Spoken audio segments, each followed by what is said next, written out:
देखो रिकॉर्डिंग का मैसेज किया स्क्रीन शेयर।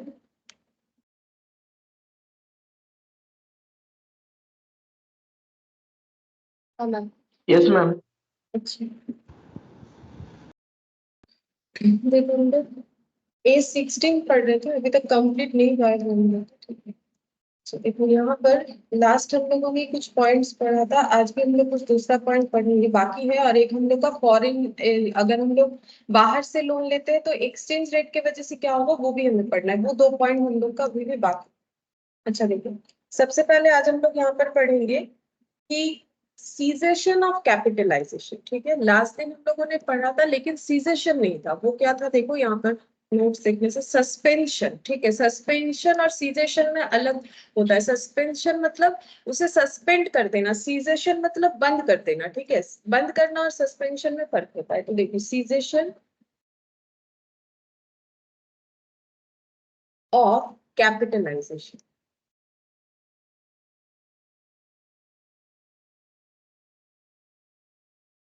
इसका क्या रूल्स है देखो।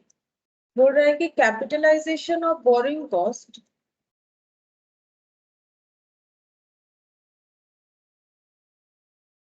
कैपिटलाइजेशन और हम बीसी लिख रहे हैं बोरिंग कॉस्ट को। ठीक है, should cease when substantially all the activities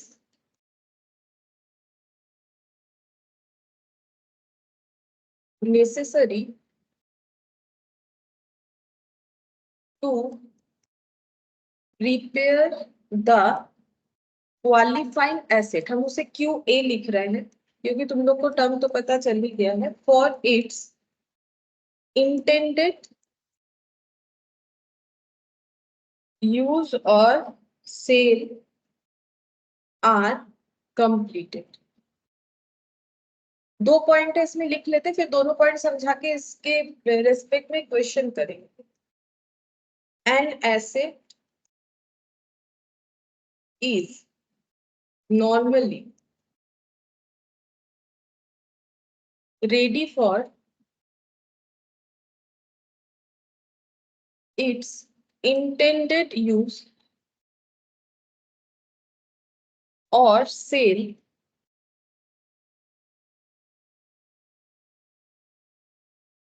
when its physical structure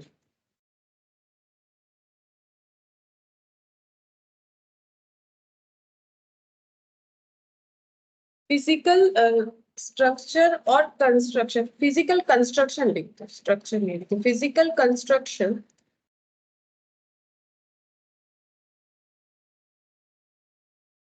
और production is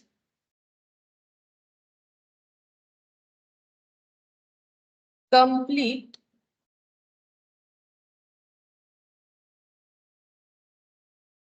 even though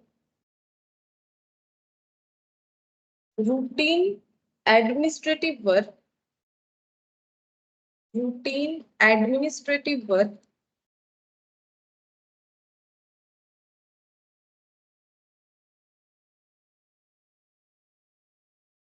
might still continue,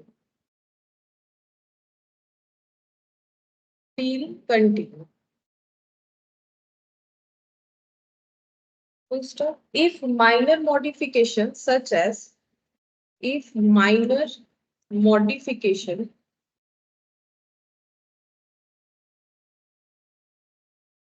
such as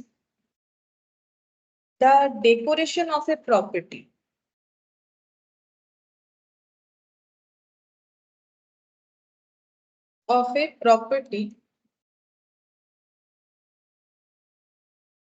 to the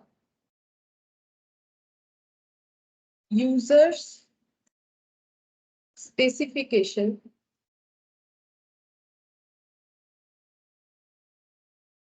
are all that outstanding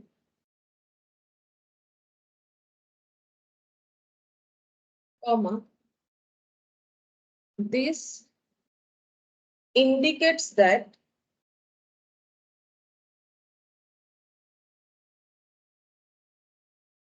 substantially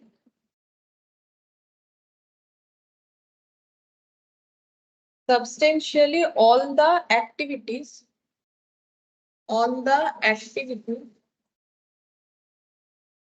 are completed. अच्छा देखो पहले ये समझा रहे थे ये क्या लिखा है।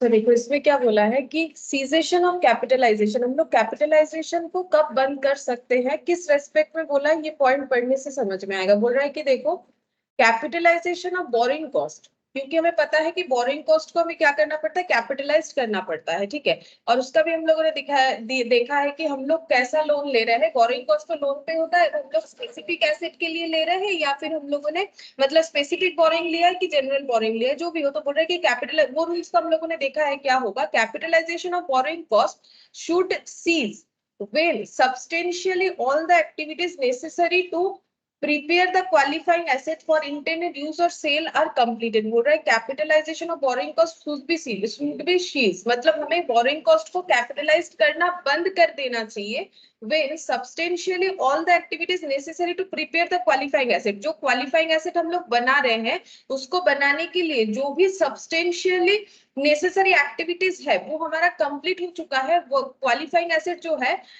ये अपने हिसाब से यूज करने के लिए या फिर बना के अगर हमें सेल करना था तो सेल करने के लिए अगर रेडी हो चुका है तो हमें कैपिटलाइज करना, बोरिंग कॉस्ट को बंद कर देना चाहिए। मतलब हम लोगों ने लोन लिया था 5 इयर्स के लिए सपोज, ठीक है, और 3 साल के अंदर ही मान लो हम लोग का जो है क्वालिफाइंग एसेट बन के रेडी हो चुका है, एटलीस्ट हम लोग जैसा यूज करना चाहते हैं वैसे, या फिर सेल के लिए रेडी हो चुका है। तो उस केस में बोल रहा है कि हमें इतने दिन तक का ही बोरिंग कॉस्ट को कैपिटलाइज करना चाहिए, उसके बाद वो कैपिटलाइज नहीं करना चाहिए, ठीक है, रोक देना चाहिए कैपिटलाइजेशन करना, क्योंकि लॉजिक है कैपिटलाइज करने का मतलब एसेट के वैल्यू में ऐड करना। जब एसेट बन के रेडी हो चुका है तो ऐड तो हो गया है जब तक, उसके बाद और ऐड मत करो। फिर यहाँ नेक्स्ट पॉइंट क्या बोला है, an asset is normally ready for its intended, spelling गलत हो गया,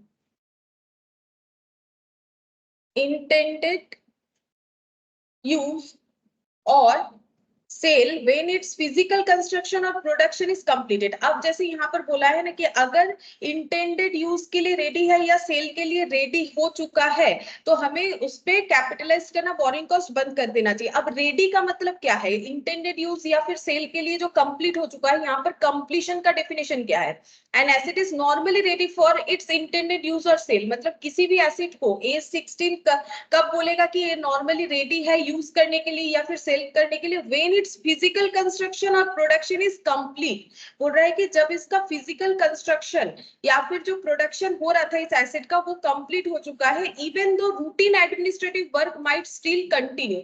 लेकिन कुछ अगर एडमिनिस्ट्रेटिव वर्क इस पे बाकी है तो वो हो सकता है बाकी है, लेकिन हम लोग क्या कर सकते हैं, इस एसेट को यूज कर सकते हैं। लेकिन उसमें मान लो रूटीन वर्क ऑफ एडमिनिस्ट्रेटिव अभी भी बाकी है तो भी उसे हम लोग कंप्लीट ही मानेंगे, ठीक है। जैसे कि मान लो कि किसी को कलर करवाना है घर में, ठीक है, या फिर मान लो डेकोरेशन करवाना है, अलग अलग तरीके का लाइट्स वगैरह लगवाना है, तो ये क्या हो गया, ये सब रूटीन एडमिनिस्ट्रेटिव वर्क हो गया, लेकिन घर तो बन के रेडी है। अब जिसको जैसा डेकोरेशन, इंटीरियर डेकोरेशन वगैरह अगर किसी को अलग अलग चाहिए तो वो कर सकता है, वो एडमिनिस्ट्रेटिव वर्क हो गया कि हम अपने घर को कैसे डेकोरेट करना चाहते, कितना फर्निश्ड बनाएंगे। अब वो घर हो या कुछ और हो, कैसे भी क्वालिफाइंग एसेट हो, हम एक एग्जांपल दे रहे हैं। तो यहाँ पर बोल रहा है कि अगर रूटीन एडमिनिस्ट्रेटिव का काम अभी भी चल रहा है तो कोई फर्क नहीं पड़ता है, लेकिन हम लोग का एसेट जो है रेडी टू यूज माना जाएगा। जैसे कि if minor modification such as decoration of property to the user specification, जैसा यूजर्स चाहता है वैसे वो अपने प्रॉपर्टी को ऑब्वियसली डेकोरेट करना चाहेगा कि हम यहाँ पर ये कलर लगाएंगे, वो करेंगे, ये करेंगे, तो वो माइनर मॉडिफिकेशन या फिर किसी तरीके का स्पेसिफिकेशन, यूजर स्पेसिफिकेशन मॉडिफिकेशन का काम, are all that are outstanding, चाहे वो सारे काम बाकी क्यों ना रहे, लेकिन अगर नॉर्मल यूज करने के लिए वो एसेट अगर केपेबल हो चुका है तो A16 के अकॉर्डिंग जो है एसेट रेडी टू यूज या फिर इंटेंडेड टू यूज है या फिर इंटेंडेड टू यूज और इंटेंडेड टू सेल है। This indicates that substantially all the activities are completed. मतलब सब्सटेंशियली जो भी एक्टिविटीज है वो कंप्लीटेड है। अब अगर हमें कोई माइनर मॉडिफिकेशन करना है या फिर यूजर स्पेसिफिकेशन कोई डेकोरेशन वगैरह करना है, उसको हम लोग एसिड रेडी का पार्ट नहीं मानेंगे। मतलब मान लो किसी को अपना जो है फ्लैट को डेकोरेट करना है, लेकिन फ्लैट बन के रेडी है, वो चाहे तो बिना डेकोरेशन के भी यूज कर सकता है, तो उसको हम लोग मानेंगे कि qualifying asset is ready to use. अब अगर इसमें कितना भी मॉडिफिकेशन करना है करो, लेकिन हम लोग यही मानेंगे कि qualifying asset is ready to use. तो इसके बाद हम लोग और इस पे जो है कैपिटलाइजेशन नहीं करेंगे बोरिंग कॉस्ट का। अब इस रिगार्डिंग एक क्वेश्चन देखो तुम लोग, यहाँ पर है हम लोग का, देखो दिखाते हैं।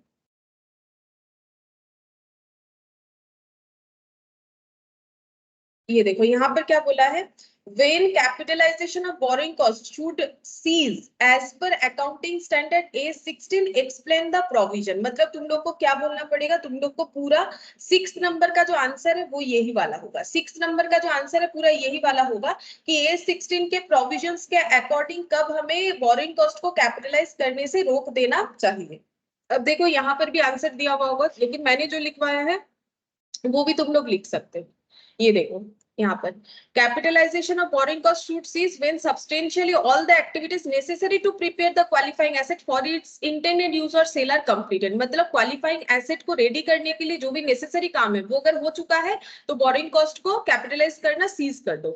N asset is normally ready for its intended use और sale when its physical construction और production is complete even though routine administrative work might still continue. अगर रूटीन एडमिनिस्ट्रेटिव वर्क अभी भी चल रहा है चलने दो, लेकिन अगर फिजिकल कंस्ट्रक्शन या प्रोडक्शन का काम कंप्लीट हो गया है तो एसेट को हम लोग रेडी टू यूज मानेंगे। Minor modification such as decoration of property use as per user specification are all that are outstanding, this indicates that substantially all the activities are completed when the construction of a qualifying asset is completed in part। अच्छा in part वाला मैंने अभी नहीं बताया, वो भी हम बता देते हैं। देखो तो पहला पॉइंट मैंने बता दिया कि यहाँ पर सीजेशन कब होना चाहिए, है ना, सीजेशन का पॉइंट बता दिया। अब जो पार्ट वाइज है ना वो भी बताते हैं ताकि 6 नंबर का क्वेश्चन का आंसर पूरा कंप्लीट हो जाए। तो अब देखो नेक्स्ट इसके बाद लिखेंगे कंस्ट्रक्शन इन पार्ट। अगर पार्ट पार्ट कंस्ट्रक्शन हो रहा है तो इस पे क्या रूल्स एप्लीकेबल होगा, तो लिखो कंस्ट्रक्शन इन पार्ट। पार्ट का मतलब है जैसे जब मान लो कोई बिल्डिंग बन रहा है तो जैसे पहले बनेगा ग्राउंड फ्लोर, फिर फर्स्ट फ्लोर, ठीक है, फिर ऐसे करके second floor, third floor, fourth floor, तो पार्ट पार्ट बनता है ना। पहले ग्राउंड बनता है, फिर फर्स्ट, फिर सेकेंड, फिर थर्ड, फिर फोर्थ, ऐसे करके बनता है। तो इसको हम लोग बोलते हैं कंस्ट्रक्शन इन पार्ट। अगर पार्ट पार्ट वे में कंस्ट्रक्शन हो रहा है तो फिर रूल्स क्या है सीसेशन का। देखो तो यहाँ पर लिखो when the construction of, when the construction of qualifying asset is completed in parts, part part complete हो रहा है, and completed part is capable of being used, of being used. मतलब मान लो ग्राउंड फ्लोर रेडी हो चुका है, अब first floor हो रहा है, लेकिन ग्राउंड फ्लोर को जैसे रेडी किया गया है उसमें ग्राउंड फ्लोर को हम लोग आराम से यूज कर सकते हैं। वही बोला है when the construction of qualifying asset is completed in part and completed part is capable of being used. और जो मतलब जितना पार्ट कंप्लीट हुआ है उतने पार्ट को अगर हम लोग यूजेबल बना चुके हैं, व्हाइल कंस्ट्रक्शन कंटिन्यूज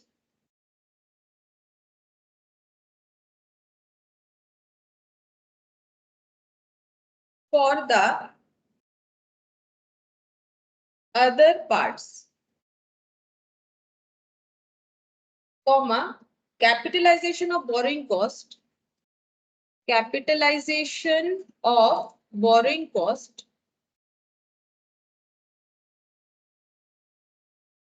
BC लिख दिया मैंने, capitalization of borrowing cost in relation to a part, in relation to A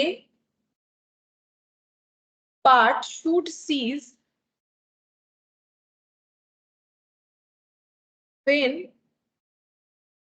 substantially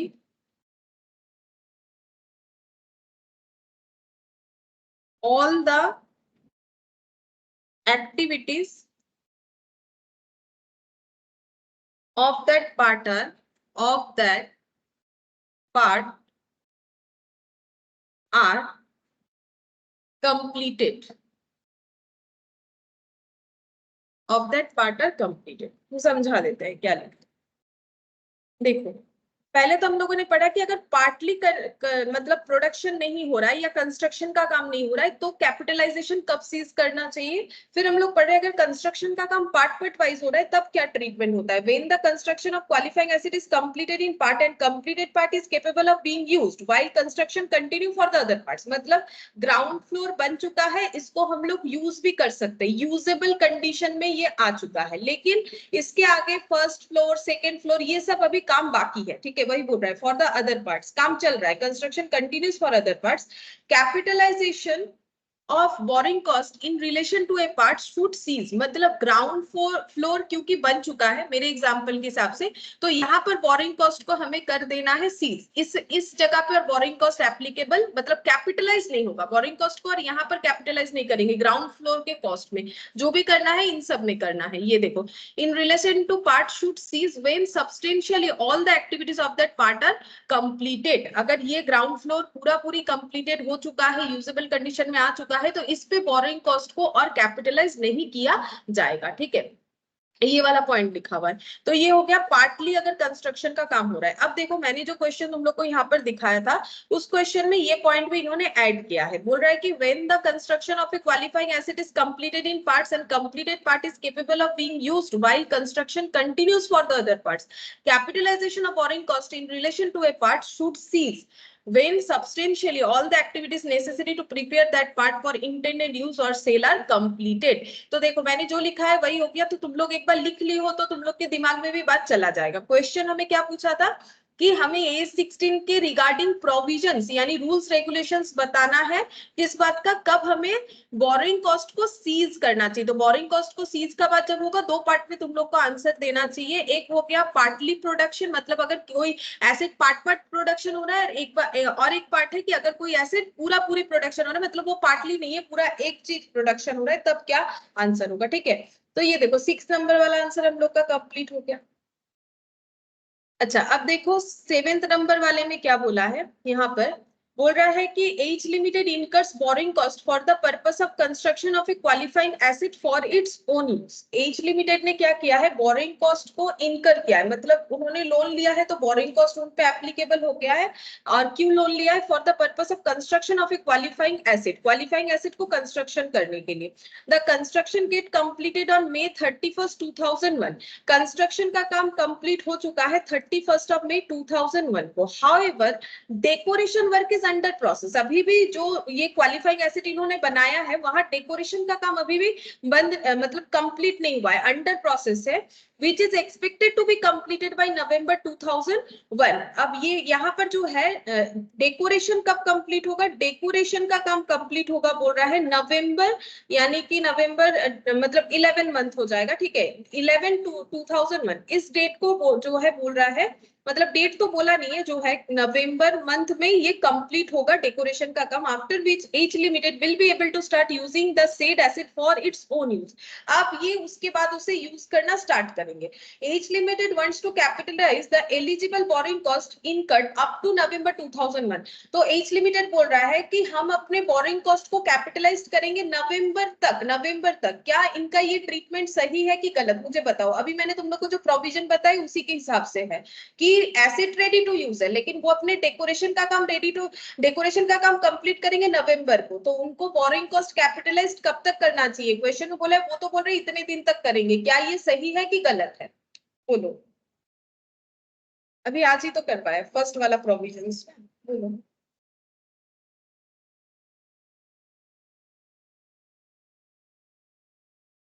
बोलो, आज ही तो करवाया, अभी तो करवाया, ये देखो यहाँ पर अभी तो समझाया। बोलो क्या मैम। हाँ बोलो। 1 minute।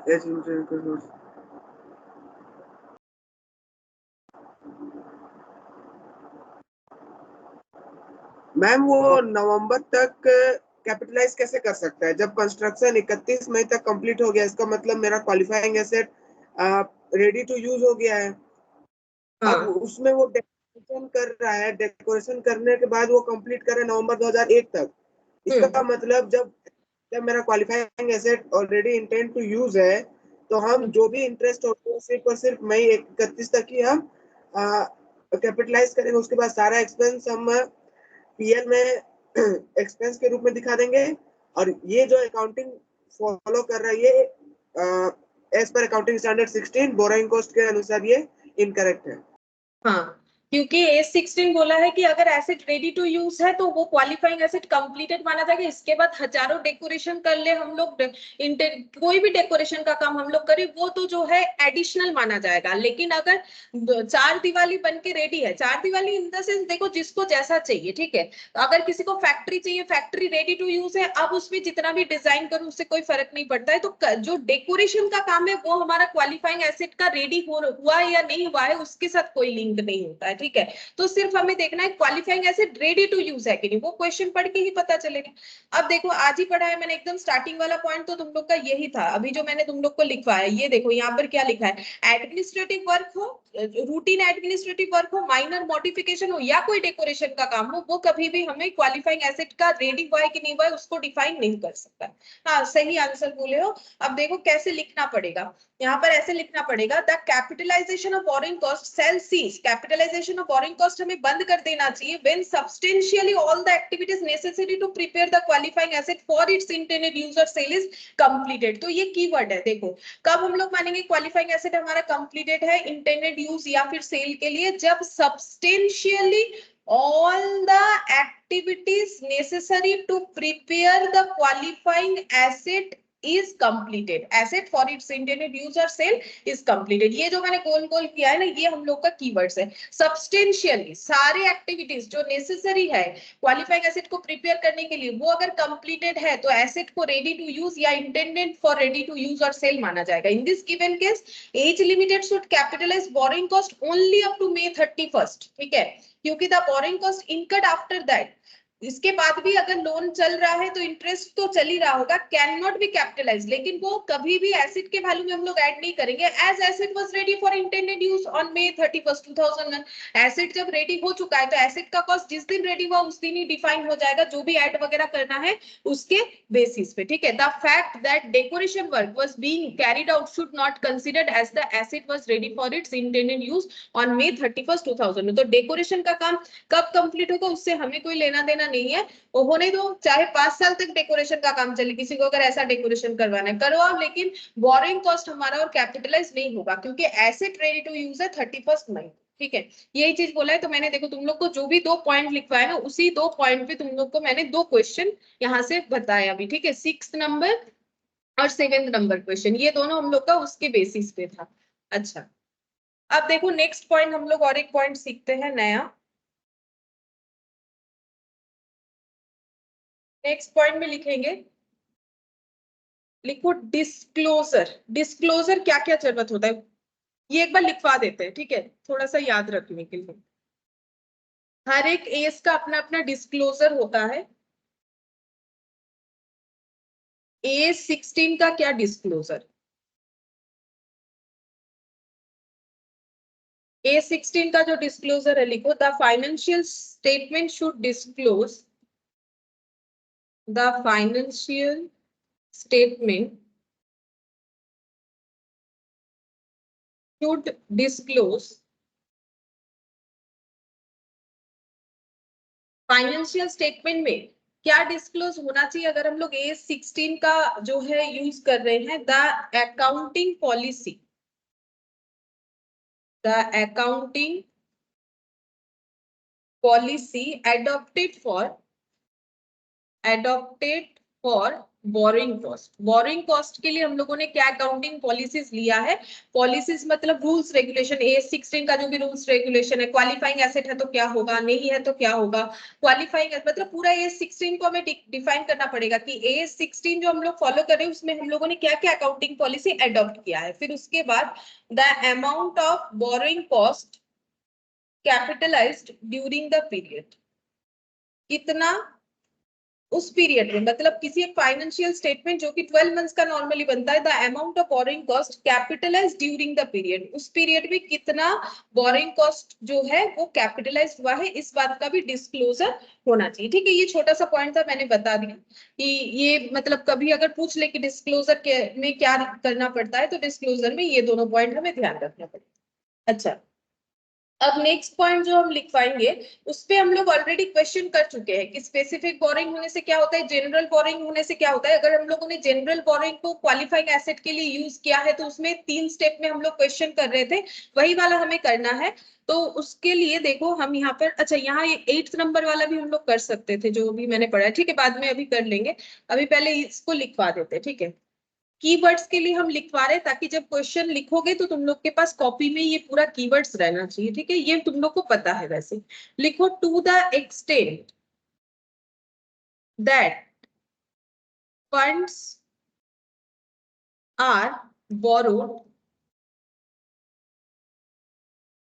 generally and used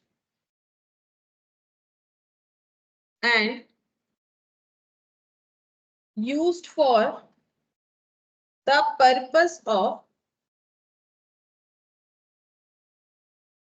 obtaining a qualifying asset, the amount of borrowing cost eligible for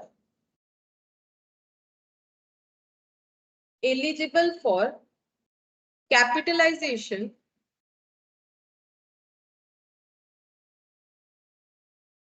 should be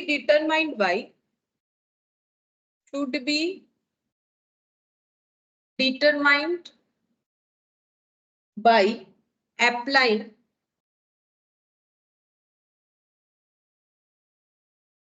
capitalization rate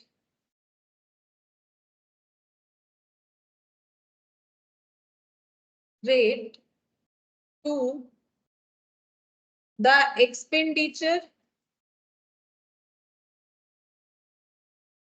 on that asset. पहले ये पैरा समझा देते फिर दूसरा वाला देखो, ये तुम लोगों का नोन जो है वही मैंने लिखा है, to the extent that funds are borrowed generally and use for the purpose of obtaining a qualifying asset. मतलब हम लोगों ने क्या किया है, जितना फंड बोरो किया है जनरल पर्पस के लिए, स्पेसिफिक जैसे बिल्डिंग बनाने के लिए लिया है वो स्पेसिफिक बोरिंग होता है, जनरल बोरिंग किया है, और उससे हम लोगों ने क्या किया है, क्वालिफाइंग एसेट पे यूज किया है। The amount of borrowing cost, कितना बोरिंग कॉस्ट एलिजिबल होगा कैपिटलाइजेशन के लिए, शुड बी डिटरमाइन, कैसे डिटरमाइन होता है, बाई अप्लाइंग कैपिटलाइजेशन रेट। में हम लोगों ने सीखा था ना कैसे करके कैपिटलाइजेशन रेट निकालते, या फिर जिसे हम लोग बोलते हैं average rate, to the expenditure on that asset. और वो किसके बेसिस पे निकलता है, कितना एक्सपेंडिचर हुआ है एसेट पे, उसके बेसिस पे हम लोग कैलकुलेट करते हैं, ठीक है। अच्छा, इसके बाद नेक्स्ट पैरा में लिखेंगे the capitalisation rate,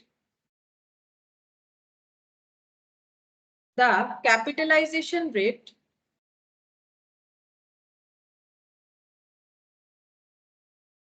should be weighted average of the borrowing cost, weighted average of the borrowing cost। Capitalisation rate क्या होता है, वेटेड एवरेज होता है बोरिंग कॉस्ट का। ये देखो हम लोगों ने जब किया था, यहाँ अगर है तो हम दिखा देते हैं, ये देखो बोरिंग कॉस्ट का वेटेड एवरेज, ये देखो वेटेड एवरेज होता है कैपिटलाइजेशन रेट। ये सब पैरा करके लिखा दे रहे ताकि तुम लोग इसको यूज कर पाओ कोई भी क्वेश्चन लिखने के लिए, ठीक है, जहां पर इसका जरूरत होगा। अच्छा, weighted average of the borrowing cost applicable to the borrowing of applicable to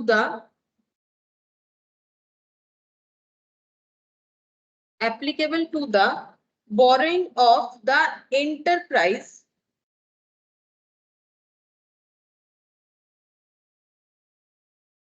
that are outstanding during the period, that are outstanding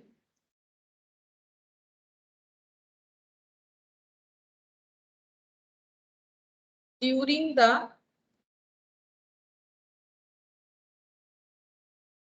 period, comma, other than borrowing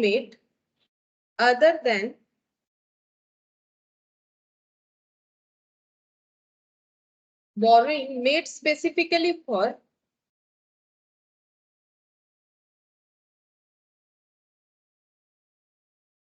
for the purpose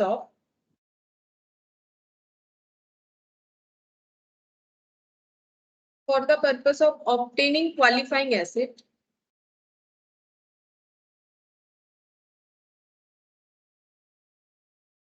the amount of borrowing cost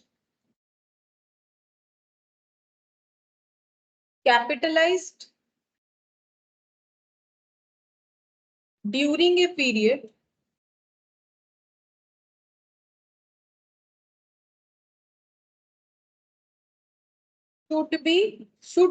should not exceed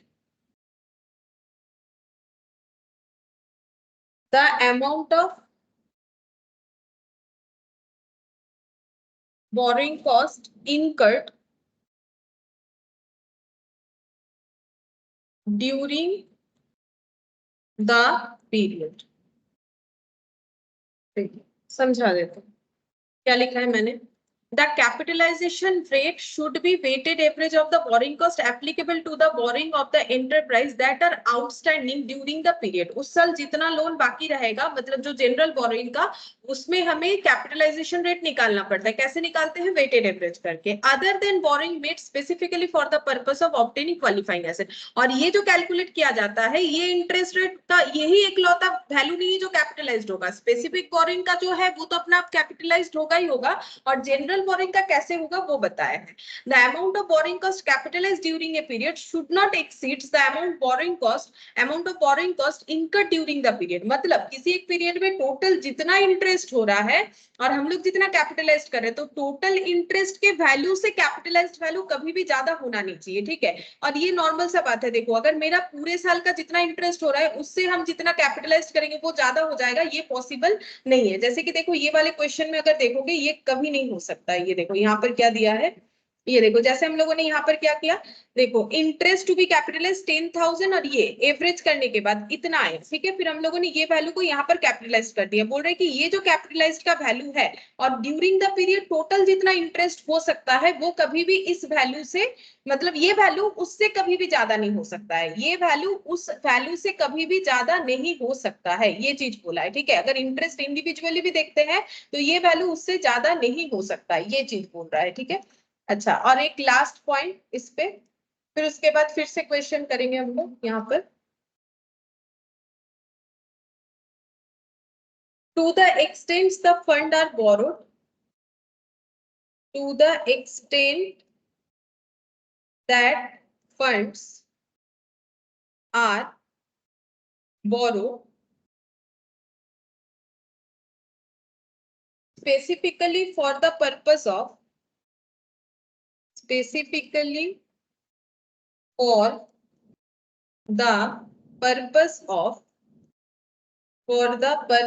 of obtaining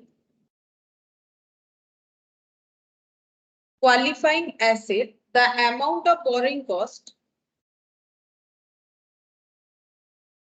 eligible for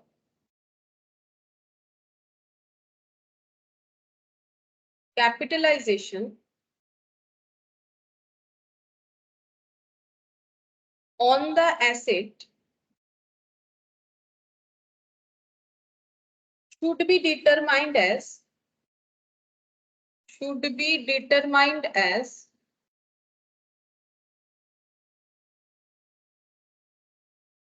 the actual borrowing cost incurred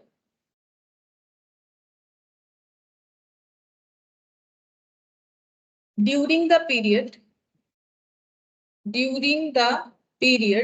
less any income on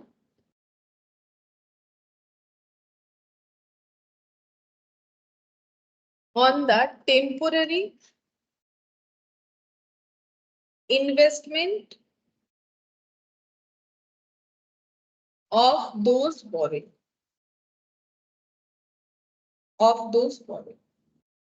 तो ये वाला point कौन सा है बताते हैं. देखो ये वाला पॉइंट यहाँ पर हम लोगों ने किया हुआ है. देखो इसी को हम लोगों ने क्वेश्चन में किया था. मैंने कीवर्ड्स के थ्रू से इसको लिखवा भी दिया. ये देखो यहाँ पर हम लोगों ने क्या किया. अगर हमारा ये देखो weighted average expenditure minus specific borrowing, ये वाला नहीं, कहा इनकम वाला था, ये रहा। सॉरी, उनको दिखाते हैं, ये देखो अमाउंट टू बी कैपिटलाइज्ड, कितना स्पेसिफिक बोरिंग किया था हम लोगों ने, अमाउंट टू बी कैपिटलाइज्ड कितना होना चाहिए, जितना इंटरेस्ट का एक्सपेंडिचर हुआ है, और अगर हम लोगों ने उसमें से कुछ पैसे को इन्वेस्ट करके उससे कुछ अर्निंग किया है तो temporary income from investment less होना चाहिए। वही चीज को यहाँ पर देखो मैंने कीवर्ड से लिखा है, देखो क्या लिखा है, यहाँ पर लिखा है मैंने ये वाला point, to the extent that funds are borrowed, जितना फंड्स बोरो हुआ है स्पेसिफिकली, मतलब specific borrowing for the purpose of obtaining qualifying asset, मतलब क्वालिफाइंग एसेट के लिए अगर हम लोगों ने कोई स्पेसिफिक बोरिंग किया है, the amount of borrowing cost, तो बोरिंग कॉस्ट जो है eligible for capitalisation on the asset, ये बोरिंग कॉस्ट कितना कैपिटलाइज्ड होगा वो कैसे आइडेंटिफाई करेंगे, बोल रहा है should be determined as the actual borrowing cost incurred during the period, उस पीरियड में जितना भी एक्चुअल बोरिंग कॉस्ट इनकर्ड हुआ है वो तो होगा ही होगा, एक्चुअल बोरिंग कॉस्ट लेस मतलब माइनस कर देना पड़ेगा, अगर कुछ भी सरप्लस जो फंड हम लोगों ने पूरा पूरा तो एक बार यूज नहीं होता है, धीरे धीरे यूज होता है, अगर हम लोगों ने उसको कहीं इन्वेस्ट किया है उससे कुछ इनकम मिला है, any income on the temporary investment of those boring, ठीक है, उस बोरिंग पे जो भी टेम्पोररी इनकम होगा, कैसा इनकम, टेम्पोररी, क्योंकि ये थोड़ी ना कोई फिक्स्ड इनकम है, वो लेस करने के बाद जो होगा वो बोरिंग कॉस्ट हमारा कैपिटलाइज होता है, जिसका हम लोगों ने क्वेश्चन किया था, लेकिन अभी मैंने क्या किया है ना, कीवर्ड्स के थ्रू से लिखवा दिया है, ताकि जब भी तुम लोग कोई भी क्वेश्चन लिखोगे कॉपी में ही तुम लोग को हर एक पैरा में कीवर्ड्स मिल जाएगा कि हमें क्या लिखना चाहिए, ठीक है, क्वेश्चन का आंसर ढूंढने का जरूरत नहीं होगा, आंसर तुम लोगों को कंसेप्ट के साथ समझ में आ जाएगा, बाकी लिखने के लिए ये सब पॉइंट यूज करना पड़ेगा। अब कहाँ कौन सा यूज होगा वो तो क्वेश्चन पढ़ोगे तो समझ में आ जाएगा। अब देखो हम लोग इलास्ट्रेट ये वाला क्वेश्चन करते हैं, देखो 6th नंबर वाला मैंने करवाया, 7th नंबर करवाया, अब 8th नंबर वाला देखो क्या बोल रहा है, ये थोड़ी देर पहले हम लोगों ने जो पॉइंट किया था ना उसके बेसिस पे है, देखो हम बताते हैं, यहाँ पर बोल रहा है ABC Limited is in process of getting an entertainment park constructed, मतलब ABC Limited बोल के जो कंपनी है वो क्या कर रही है, वो एक पार्क बनवा रही है, ठीक है, अब बोल रहा है फॉर दिस पर्पस, इस पर्पस के लिए इन्होंने क्या किया है, लोन लिया है बैंक से, the said park consist of several rights and facilities, जैसे पार्क में होता है राइट्स होता है, अलग अलग फैसिलिटीज होता है, ये सब है, each of which can be used individually, और हर एक चीज को इंडिविजुअली यूज किया भी जा सकता है, 3/4 part of the park has been constructed, तो ये जो पूरा पार्क है मान लो इसका 3/4 पोर्शन फुल्ली कंप्लीटेड हो चुका है, ये देखो has been constructed and can be opened up for the public, ये 3/4 हिस्सा जो बन चुका है इसमें हम लोग चाहे तो पब्लिक को एंटर भी करवा सकते हैं, पब्लिक को एंटर करवाने का मतलब intended for ready to use हो गया, क्योंकि पार्क बनाया क्यों, पब्लिक आएगा टिकट काटेगा, ठीक है, पैसा आएगा उसमें से, ठीक है, तो ये पब्लिक के लिए बनाया क्या है कि आके लोग एंजॉय करेंगे और इनका क्या होगा, इन्होंने बनाया है इनका अर्निंग होगा, ठीक है, अब बोल रहा है while construction on the remaining part is continued, remaining कितना हो रहा है 1/4 पार्ट का जो कंस्ट्रक्शन का काम है अभी भी चल रहा है, कंस्ट्रक्शन जो है अभी भी अंडर कंस्ट्रक्शन है, हम लोग बोल सकते हैं, ये 1/4 पार्ट अंडर कंस्ट्रक्शन है, whether the capitalisation of borrowing cost should continue for the whole park until the construction continue, बोल रहा है कि पूरे पार्क का ही जो मतलब पूरे पार्क के ऊपर जो बोरिंग कॉस्ट आएगा, क्योंकि पूरा पार्क अभी तक नहीं बना है, तो बोल रहा है कि बोरिंग कॉस्ट जो है वो कितने तक कंटिन्यू होना चाहिए, होल पार्क के लिए, क्योंकि अभी भी कंस्ट्रक्शन का काम कंटिन्यू है, क्या ये बात सही है, या फिर कैसे बोरिंग कॉस्ट को हम लोग जो है इस पे कैपिटलाइज करेंगे, बोलो ये कंप्लीटेड है, यहाँ पब्लिक को एंटर भी कर सकता है ये लोग, लेकिन 1/4 अभी भी अंडर कंस्ट्रक्शन है,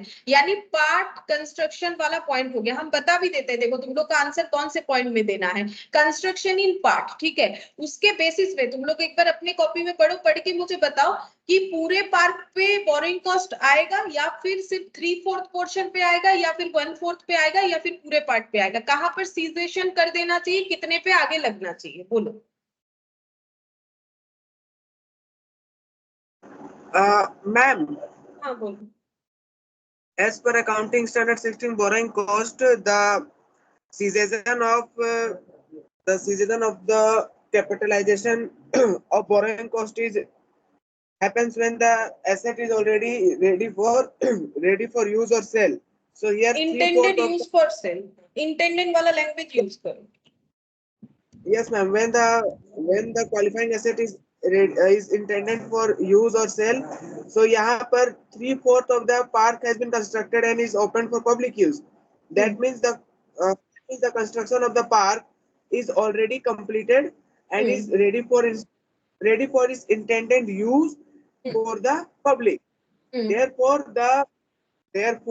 the capitalization of borrowing cost should continue for therefore borrowing cost should be continued till 3/4 of the park until it has been constructed, and for 1/4 it should not be applicable and should be expensed and charged to PL. 1/4 वाला उल्टा बोल दिए, तो देखो 3/4 के लिए तो seize हो जाएगा, ये कंप्लीटेड है, शायद बोलते बोलते उल्टा बोल दिया। और 1/4 के लिए क्या होगा? मैम 1/4 के लिए सारा एक्सपेंस मान जाएंगे और उसको PL में चार्ज कर देंगे। नहीं, देखो पहले बोलो 3/4 के लिए सीज होगा कि नहीं होगा, ये बोलो। यस मैम, 3/4 के लिए सीज हो जाएगा क्योंकि वो ऑलरेडी इंटेंडेड फॉर यूज हो चुका है। और 1/4 के लिए चार्ज होते जाएगा। ये देखो 1/4 के लिए कैपिटलाइज्ड होगा, वो भी तो क्वालिफाइंग एसेट है ना। देखो क्या था, when the construction of qualifying asset is completed in part, तो यहाँ पर भी पार्ट हुआ ना, 3/4 और 1/4, ये कंप्लीटेड है, ये अभी भी नॉट कंप्लीटेड है, ठीक है, ये कंप्लीटेड है। is capable of being used, ये capable of being used है। while construction continue for the other parts, इसका चल रहा है capitalization। देखो क्या लिखा है, capitalization of borrowing cost in relation to a part should cease when the substantially all the activities of the part are completed। इसमें cease होना चाहिए, ठीक है। लेकिन इसमें क्या होना चाहिए, क्या इसमें PL में चला जाएगा या फिर इसमें borrowing cost capitalized होगा जितना काम बाकी है? बोलो क्या लग रहा है? सीज हो जाएगा, वो तो सही बोले हो। और 1/4 के लिए क्या होना चाहिए?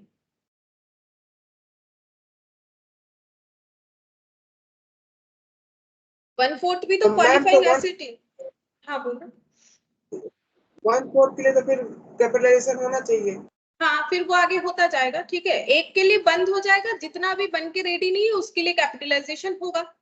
देखो कैसे लिखा है यहाँ पर, बाकी सारा सही बोले हो। देखो क्या बोला है यहाँ पर, ABC limited is in process of constructing entertainment park which consist of several rides facilities that can operate independently for their intended use even though the park as whole is not completed. बोल रहा है कि park बनाया है, facilities है, लेकिन पूरा park complete नहीं है।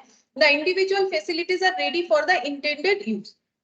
The cessation of capitalisation depends upon the nature of the qualifying asset, particularly where the qualifying asset consists of various parts।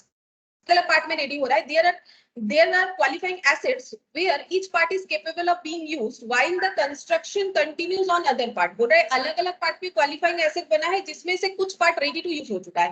There are qualifying assets where all parts have to be completed before any earlier completed part can be put to use। बोल रहा है कि there are qualifying asset, ये ऐसे qualifying asset है where all parts have to be completed। बोल रहा है सारे पार्ट्स कंप्लीट होने के पहले, before earlier completed part can be put to use. लेकिन पूरा क्वालिफाइंग एसेट कंप्लीट भले ही ना हुआ हो, लेकिन उसमें से जो भी पार्ट कंप्लीटेड है वो रेडी टू यूज है, तो क्या करना पड़ेगा? Since in the given scenario the individual facilities are capable of operating independently, मतलब कुछ पार्ट जो कंप्लीटेड है उसे हम लोग इंडिपेंडेंटली यूज कर सकते हैं, and are ready for intended use, therefore the borrowing cost shall cease to be capitalized for the 3/4 part of the project. ठीक है, सिर्फ इतना बोलने से ही होता है। 3/4 पार्ट ऑफ द प्रोजेक्ट के लिए हमें क्वालिफाइंग एसेट का जो मतलब बोरोइंग कॉस्ट है वो सीज कर देना चाहिए, ठीक है। तो पार्ट प्रोडक्शन में जैसे होगा तो 3/4 पार्ट के लिए क्या होगा, हमें यहाँ पर बस इतना ही आंसर देना पड़ेगा। तो 3/4 पार्ट के लिए कैपिटलाइजेशन रोक देंगे, और बाकी पार्ट का यहाँ आंसर नहीं लिखा, लेकिन बाकी पार्ट का कैपिटलाइज होता जाएगा क्योंकि वो भी तो क्वालिफाइंग एसेट है। जब वो रेडी हो जाएगा तब उस पर भी सीज हो जाएगा, ठीक है, मतलब तब तो बंद करना ही पड़ेगा। तो ये देखो 8th नंबर वाला भी हम लोग का हो गया, और 9th नंबर वाला हम लोगों ने लास्ट क्लास में कर लिया था। अब ये 10th नंबर वाला देखो, 10th नंबर वाले में क्या बोला है, ये ऐसा क्वेश्चन हम लोगों ने पहले किया हुआ है। देखो बोल रहा है कि rainbow limited borrowed an amount of 150 crore on 1/4/2001 for construction of boiler plant 11% per annum, ठीक है। तो ये स्पेसिफिक बोरोइंग हो गया। क्यों? क्योंकि बॉयलर प्लांट बनाने के लिए इन्होंने 11% पर एनम बेसिस पे, इंटरेस्ट बेसिस पे इन्होंने क्या लिया था? लोन लिया था। The plant is expected to be completed in 4 years. तो अगर 4 इयर्स में कंप्लीट होगा तो ये क्वालिफाइंग एसेट है। क्यों? क्योंकि क्वालिफाइंग एसेट को हम लोग कब मानते हैं कि कोई एसेट क्वालिफाइंग एसेट है? अगर उसको बनने में मोर देन 12 मंथ्स लगता है। तो क्वालिफाइंग एसेट है तो बोरिंग कॉस्ट को क्या करना पड़ेगा? कैपिटलाइज्ड करना पड़ेगा। ठीक है, ये पॉइंट हमें ध्यान में रखना चाहिए। फिर बोल रहा है since the weighted average cost of capital is 13% per annum. Weighted average cost of capital भी कितना है इनका? 13% पर एनम है। मतलब अगर अलग अलग और भी कुछ जनरल बोरिंग्स किया है, फिर उसका कैपिटलाइजेशन रेट जब निकाला है वो निकल के आया है 13% per annum. The accountant of Rainbow Limited capitalized 19.50 crores for the accounting period ending 31st March 2002। तो रेनबो लिमिटेड के जो अकाउंटेंट है उन्होंने कितना जो है इंटरेस्ट कैपिटलाइज्ड कर दिया है? 19.50। ठीक है, उन्होंने कैसे कैलकुलेट किया है देखो हम दिखाते हैं। उन्होंने कुछ इस तरीके से कैलकुलेट किया है। लोन का अमाउंट कितना है? 150 करोड़ और इस पे लगा दिया होगा 13%। ये देखो उन्होंने ये 150 करोड़ पे लगा दिया है 13%, लेकिन ये तो ट्रीटमेंट गलत है ना। इस पे 13% थोड़ी ना लगना चाहिए, तो स्पेसिफिक बोरिंग है, इस पे तो 11% लगना चाहिए। जनरल बोरिंग जो है उसमें वेटेड एवरेज कॉस्ट लगना चाहिए। फिर देखो क्या बोल रहा है, due to surplus fund out of 150 crore. 150 crore पूरा इनका एक बार में यूज नहीं हुआ, जो सरप्लस फंड बचा उसको इन्होंने क्या किया है? इनकम किया है उससे 3.50 करोड़, मतलब temporary income were earn and credited to profit and loss account. लेकिन ये पीएल में हमारा क्रेडिट नहीं होता है ये वाला इनकम, क्योंकि ये हमारा डे टू डे का रेवेन्यू इनकम नहीं है। इसे हम लोग क्या करते हैं? जो हम लोगों का बोरोइंग कॉस्ट, मतलब जो हम लोगों का एक्सपेंसेस इनकर्ड टुवर्ड्स इंटरेस्ट होता है ड्यूरिंग द पीरियड, उससे लेस करते हैं। अभी अभी मैंने ये वाला पॉइंट तुम लोगों को लिखवाया और इसके पहले तुम लोग इस पे क्वेश्चन भी कर चुके हैं। Less any income on the, ये देखो actual borrowing cost incurred during the period less any income on the temporary investment of those borrowing. तो देखो ये हमारा लेस हो जाना चाहिए 3.50 करोड़। किससे लेस हो जाना चाहिए? स्पेसिफिक बोरोइंग जो है उस पे जो एक्चुअल इंटरेस्ट हो रहा है ड्यूरिंग द पीरियड, इससे ये लेस हो जाना चाहिए। Comment on the above treatment of accounting with reference to the relevant accounting standard. तो इन्होंने जो ट्रीटमेंट किया है वो तो गलत है, मैंने पहले ही बोला कि ये इंटरेस्ट का अमाउंट वो कैपिटलाइज नहीं कर सकते, ये वाला इंटरेस्ट का अमाउंट वो जरूर कैपिटलाइज कर सकते हैं। 150 इंटू 11%, ये हो गया हम लोग का 16.5 माइनस 3.5। 16.5 माइनस 3.5 जितना आएगा उतना, ये देखो ये हो गया 13 करोड़ हो रहा है। ठीक है, 13 करोड़ जो है वो कैपिटलाइज कर सकते हैं। अच्छा, अब तुम लोग सोचोगे जनरल बोरोइंग का भी तो होता है, लेकिन उसका पूरा डिटेल्स कहाँ दिया है? सिर्फ तो हमें कैपिटलाइजेशन रेट बताया, सिर्फ रेट से तो काम नहीं चलेगा। देखो अगर उस पर भी करना है हम लोग कर सकते हैं, लेकिन इंफॉर्मेशन तो पूरा नहीं है, सिर्फ हमें वेटेड एवरेज कैपिटलाइजेशन रेट बता रखा है। वेटेड एवरेज रेट या कैपिटलाइजेशन रेट, उसको एप्लीकेबल करने के लिए हमें डेटा भी चाहिए। तो हम लोग अभी कैपिटलाइजेशन कितना कर सकते हैं उतना ही बोलेंगे। ये देखो हमें वेटेड एवरेज एक्सपेंडिचर चाहिए माइनस स्पेसिफिक बोरिंग, तो कर ही देंगे 150। वेटेड एवरेज एक्सपेंडिचर तो क्वेश्चन में गिवन नहीं है, तो हम कितना इंटरेस्ट कैपिटलाइज्ड होगा जो जनरल बोरिंग का है वो तो हमें नहीं पता। तो अभी अगर हमें पूछे कि कितना हमें इस इंफॉर्मेशन के अकॉर्डिंग जो है कैपिटलाइज करने को मिलेगा, वो 13 करोड़ होगा। अब देखो यहाँ पर हम दिखाते हैं तुम लोग को आंसर कैसे लिखा है।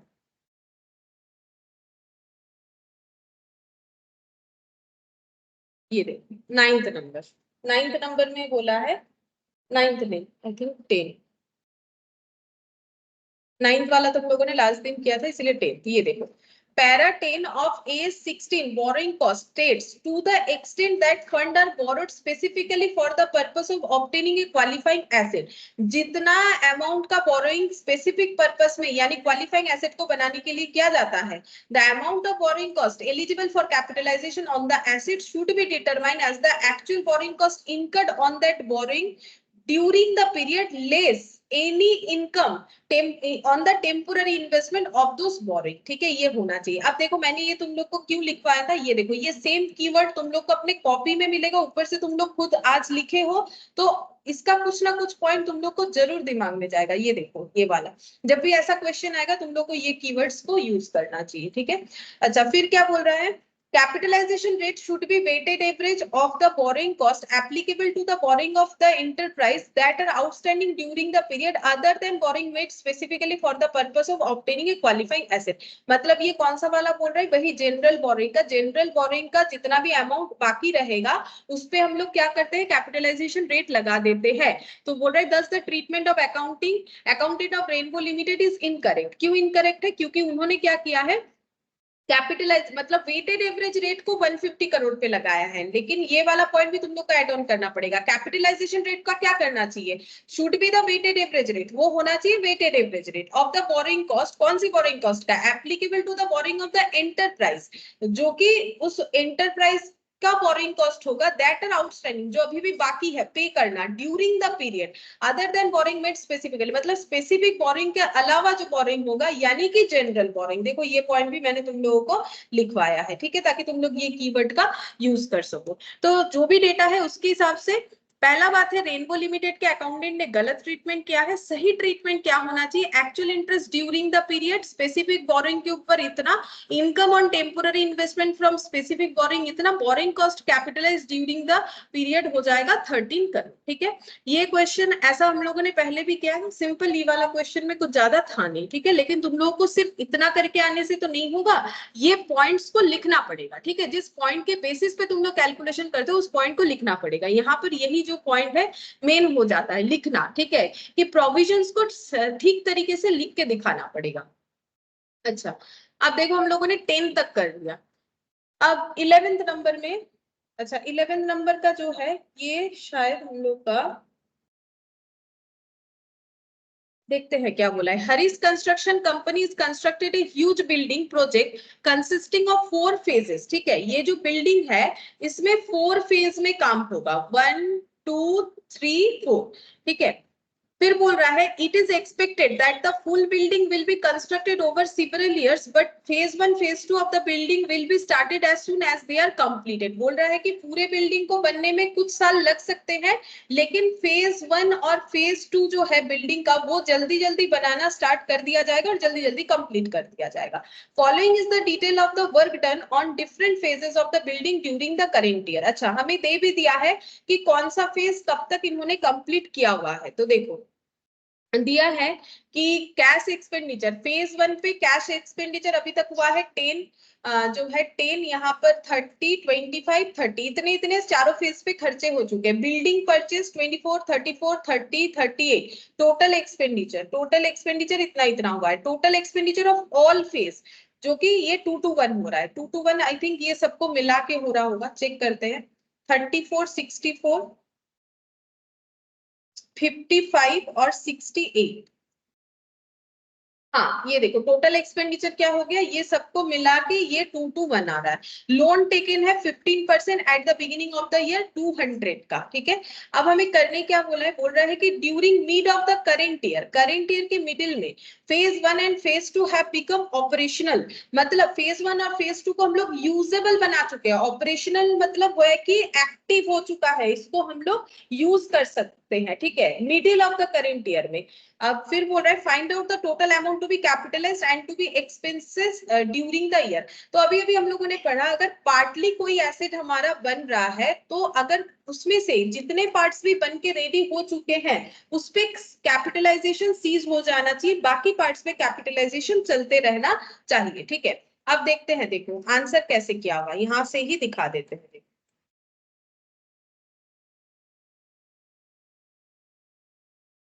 देखो यहाँ पर बोला है interest expenses on loan. Loan कितने का लिया गया था, 200 लिखा हुआ था, वो शायद 200 लाख है. ये देखो यहाँ दिखा देते हैं, पहले लोन का अमाउंट देख लो. लोन का अमाउंट कितना दिया है, ये देखो ये इन लाख है. लोन का अमाउंट है हम लोग का 200 लाख, 15% इंटरेस्ट रेट में है. तो interest expense during the year कितना होगा, 200 लाख इंटू 15%, यानी ये हो जाएगा 330 लाख हो जाएगा. ठीक है, ये हम लोग का 30 लाख हो जाएगा इंटरेस्ट एक्सपेंसेस. अच्छा, अब टोटल कॉस्ट देखो, फेज 1 और फेज 2 का टोटल कॉस्ट कितना होगा, 34 प्लस 64, क्योंकि ये दोनों जो है ऑपरेशनल हो चुका है, ये रेडी हो चुका है ड्यूरिंग द ईयर के मिडिल में ही. ठीक है, तो ये कंप्लीटेड हो चुका है. और फेज 3 और फेज 4 को बनाने का खर्चा, ये दोनों का खर्चा कितना हो जाएगा, 34 और 64, ये हो गया 98, ठीक है, 98 लाख, और ये दोनों का हो जाएगा 123, 1,23,00,000, ये इतना खर्चा हो जाएगा। और टोटल कॉस्ट कितना हो जाएगा 221 लाख। देखो ये चीज ही पूरा यहाँ पर पहले अरेंज किया हुआ है, पहले हम तुम लोग को यहाँ से बता देते हैं क्या क्या लिखा हुआ है। तो इन्होंने देखो यहाँ पर पूरा एक टेबल बना के इसको अरेंज कर लिया है। देखो मैंने जो भी बताया वही वही लिखा हुआ है।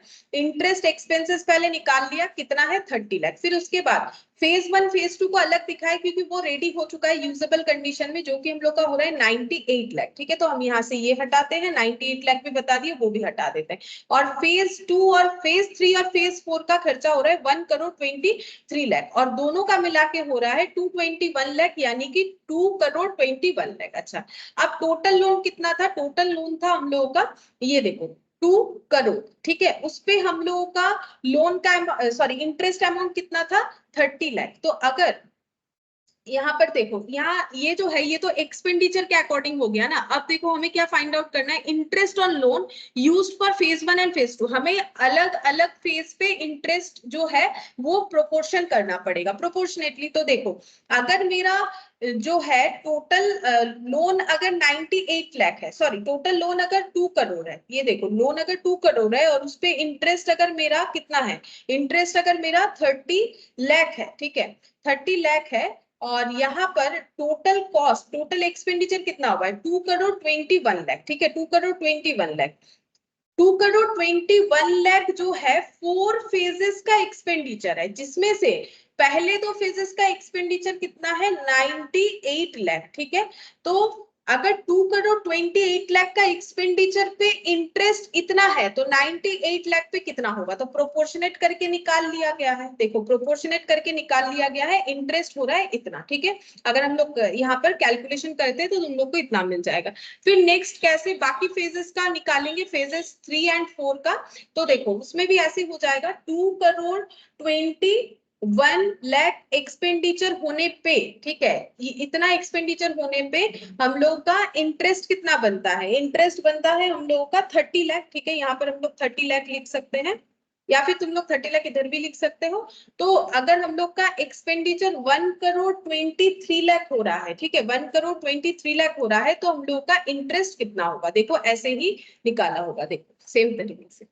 ये देखो इंटरेस्ट आ गया यहाँ पर 16,69,683। तो हम लोगों ने क्या कर लिया, पहले इंटरेस्ट निकाल लिया फेज 1 का, फेज 2 का, फेज 1 फेज 2, और उसके बाद फेज 3 फेज 4 का ड्यूरिंग द ईयर का।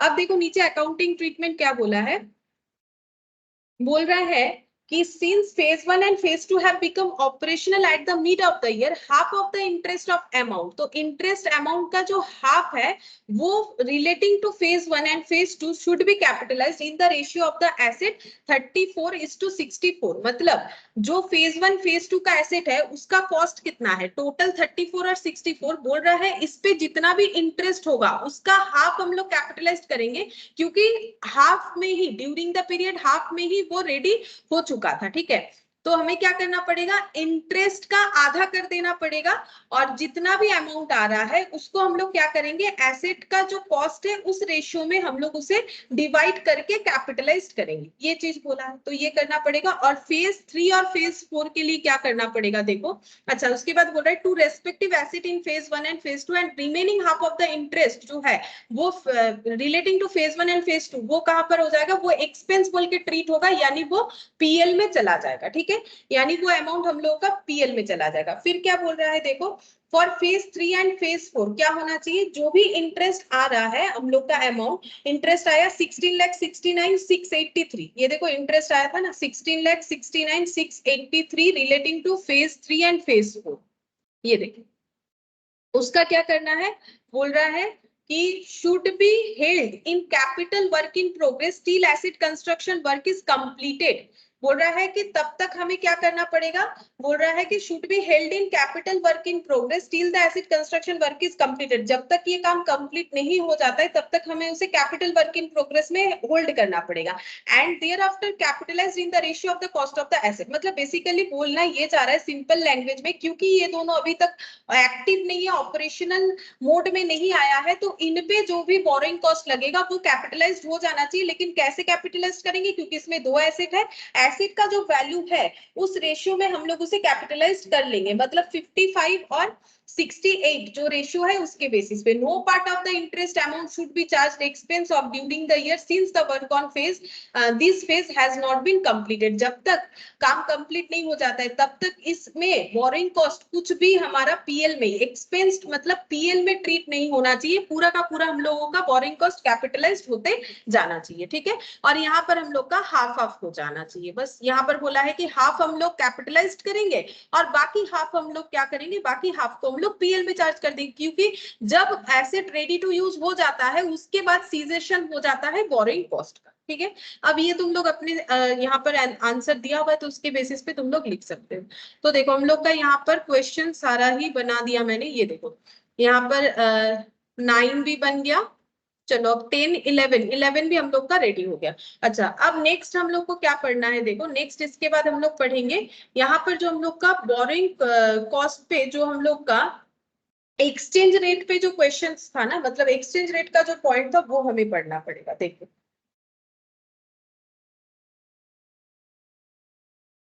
फॉरेन बोरिंग, ठीक है, foreign boring.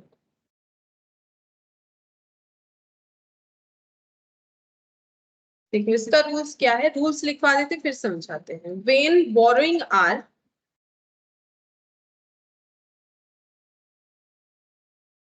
From foreign country,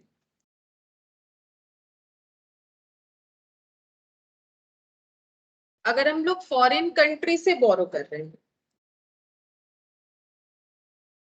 then exchange loss, exchange loss on foreign currency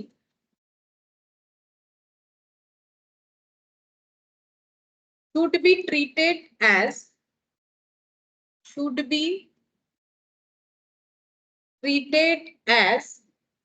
borrowing cost as follows। तो उस केस में फॉरेन करेंसी बोरो किया, देखो यहाँ पर क्या बोल रहे हैं, हम लोगों ने अपने ही देश में लोन ना लेके बाहर से हम लोगों ने लोन लिया, ऐसा सोच के नॉर्मली क्यों लेंगे, सस्ता होगा ऐसा सोच के ही लेंगे, ठीक है। लेकिन एक्सचेंज लॉस तो हो सकता है, जब हम लोगों ने लिया था बोरो किया था तब शायद हमारा रेट कुछ और था, ठीक है, अभी डॉलर का रेट कुछ और हो चुका है। तो एक्सचेंज लॉस जो हो रहा है फॉरेन करेंसी पे, तो वो लॉस को हमें क्या ट्रीट करना पड़ेगा, उस लॉस को हमें ट्रीट करना पड़ेगा एज ए बोरिंग कॉस्ट, ठीक है। लेकिन उसका कैसे, कितना अमाउंट हम लोग बोरिंग कॉस्ट में दिखाएंगे, पहला पॉइंट एक्सचेंज लॉस इनकट, जितना एक्सचेंज लॉस इनकट हुआ है वो देखना पड़ेगा, और नीचे और लिखना है, फिर इसके बाद पॉइंट 2 लगा के cost of local boring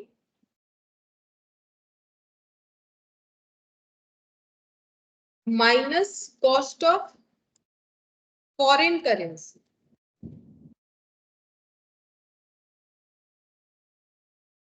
whichever is lower, whichever is lower, ठीक है, दोनों में से जो भी कम होगा, ठीक है। ये प्रोविजन हो गया, इसी के बेसिस पे हमें सारे क्वेश्चन करने पड़ेंगे। तो हम पहले एक दो क्वेश्चन अपने से लिखवा रहे हैं, ठीक है, ज्यादा क्वेश्चन इस पे है नहीं मेरे पास, ठीक है। तो ये देखो ये एक क्वेश्चन है, तो मुझे लगता है 2-3 क्वेश्चन हमें प्रैक्टिस करना चाहिए, तो हम यहाँ से लिखवा रहे हैं, ठीक है। तो लिखो एग्जाम्पल, पहला एक question, loan borrowed from USA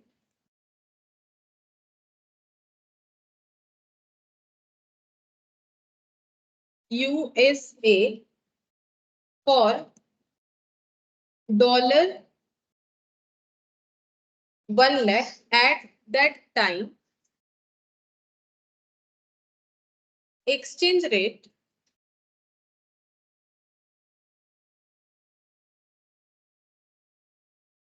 $1 equal ₹50 था, ठीक है। जब लोन लिया गया था यूएसए से तब $1 ₹50 का था। फिर at the end of year exchange rate is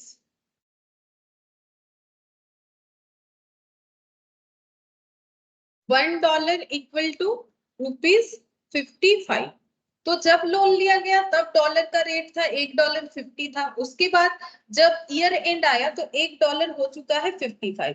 loan used for construction qualifying asset, loan used, जो लोन लिया गया है वो किस लिए यूज हो रहा है? For construct qualifying asset, for construct qualifying asset.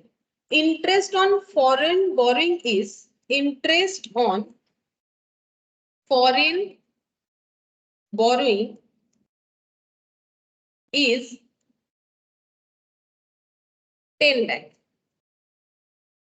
ये जो फॉरेन बोरिंग किया गया है इस पे इंटरेस्ट बोल रहा है कितना है? ₹10 लाख है, ठीक है।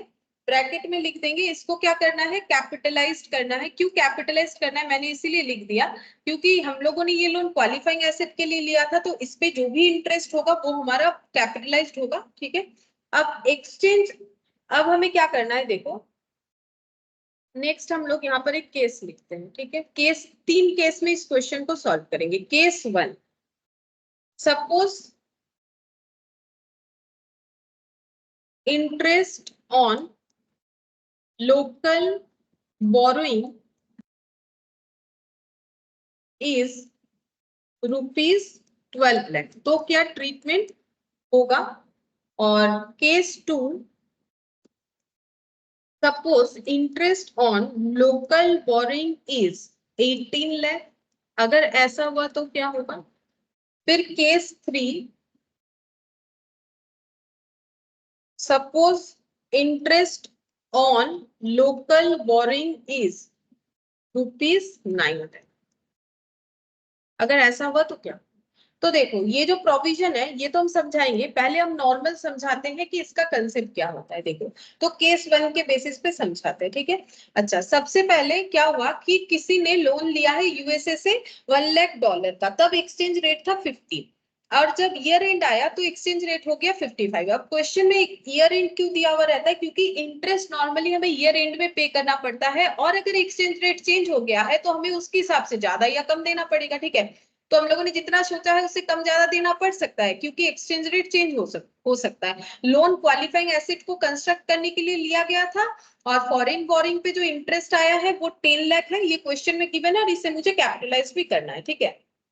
सबसे पहले मुझे निकालना पड़ेगा एक्सचेंज डिफरेंस कितना आ रहा है। क्यों? क्योंकि मेरा पॉइंट ही क्या है, when borrowing are from foreign currency then exchange loss on foreign currency should be treated as borrowing cost. तो एक्सचेंज लॉस कब होता है? जब डिफरेंस इन एक्सचेंज रेट आ जाता है, ठीक है। तो सबसे पहले हम लोगों को इस क्वेश्चन में कैलकुलेट करना पड़ता है, ऐसे क्वेश्चन में एक्सचेंज डिफरेंस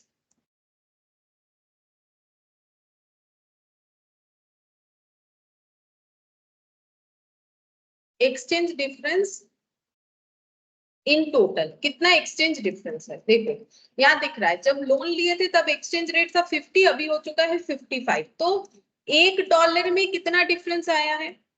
5, ठीक है। ₹5 का डिफरेंस आया है, ₹5 का। और ऐसा इम्पैक्ट कितना हम लोगों ने लोन लिया है? $1 लाख। तो $1 लाख पे कितने का इम्पैक्ट आया होगा? तो हम यहाँ पर लिखते हैं $1 लाख, तो ये हो गया 5 लाख, ठीक है। ये हम लोग का हो जाएगा 5 into 1 लाख हो रहा है। तो ये हम लोग का 5 लाख हो रहा है, ठीक है। अच्छा, अब मैंने यहाँ पर कौन सा पॉइंट लिया है? Suppose interest on local boring. यही सेम लोन अगर हम लोग अपने देश में लेते तो हमारा जो है इंटरेस्ट होता 12 लाख, ठीक है। ये दिया हुआ है। अब हमें इसको कैसे करना चाहिए? देखो सबसे पहले ऊपर ऐसे लिखेंगे exchange difference considered as borrowing cost. Exchange difference consider होना चाहिए बोरिंग कॉस्ट। एक्सचेंज डिफरेंस कितना आया है? 5 लाख का, ठीक है। अच्छा, अब इसका दो पार्ट बनाएंगे, ठीक है। एक्सचेंज डिफरेंस हम लोग का दो पार्ट होना चाहिए। देखो इसका कंसेप्ट क्या हो गया, देखो हम लोगों को बोला है कि फॉरेन से लोन लेने से हमारा इंटरेस्ट कितना हुआ, 10 लाख का हुआ है, ठीक है। लेकिन अगर हम लोग यहाँ से मतलब इंडिया से बोरो करते तो हमें 12 लाख देना पड़ता। तो अगर हम लोग इंडिया से बोरो करते तो क्योंकि क्वालिफाइंग एसेट है तो पूरा इतना हमारा हो जाता कैपिटलाइज्ड, ठीक है। तो हम लोगों ने जो फॉरेन से लोन लिया उसमें हमारा इंटरेस्ट आया है 10 लाख, लेकिन बीच में आ गया है ये एक्सचेंज लॉस, ठीक है, एक्सचेंज डिफरेंस जिसमें हमारा लॉस हुआ है। तो अब हमें क्या करना पड़ेगा, अब हमें ये 10 लाख और 5 लाख दोनों मिला के मुझे कैपिटलाइज करना चाहिए। लेकिन इस पे एक रूल्स है, क्या रूल्स है, देखो अभी मेरा इंटरेस्ट कितना हो रहा है, 10 लाख तो हो रहा है प्लस एक्सचेंज लॉस भी आ रहा है।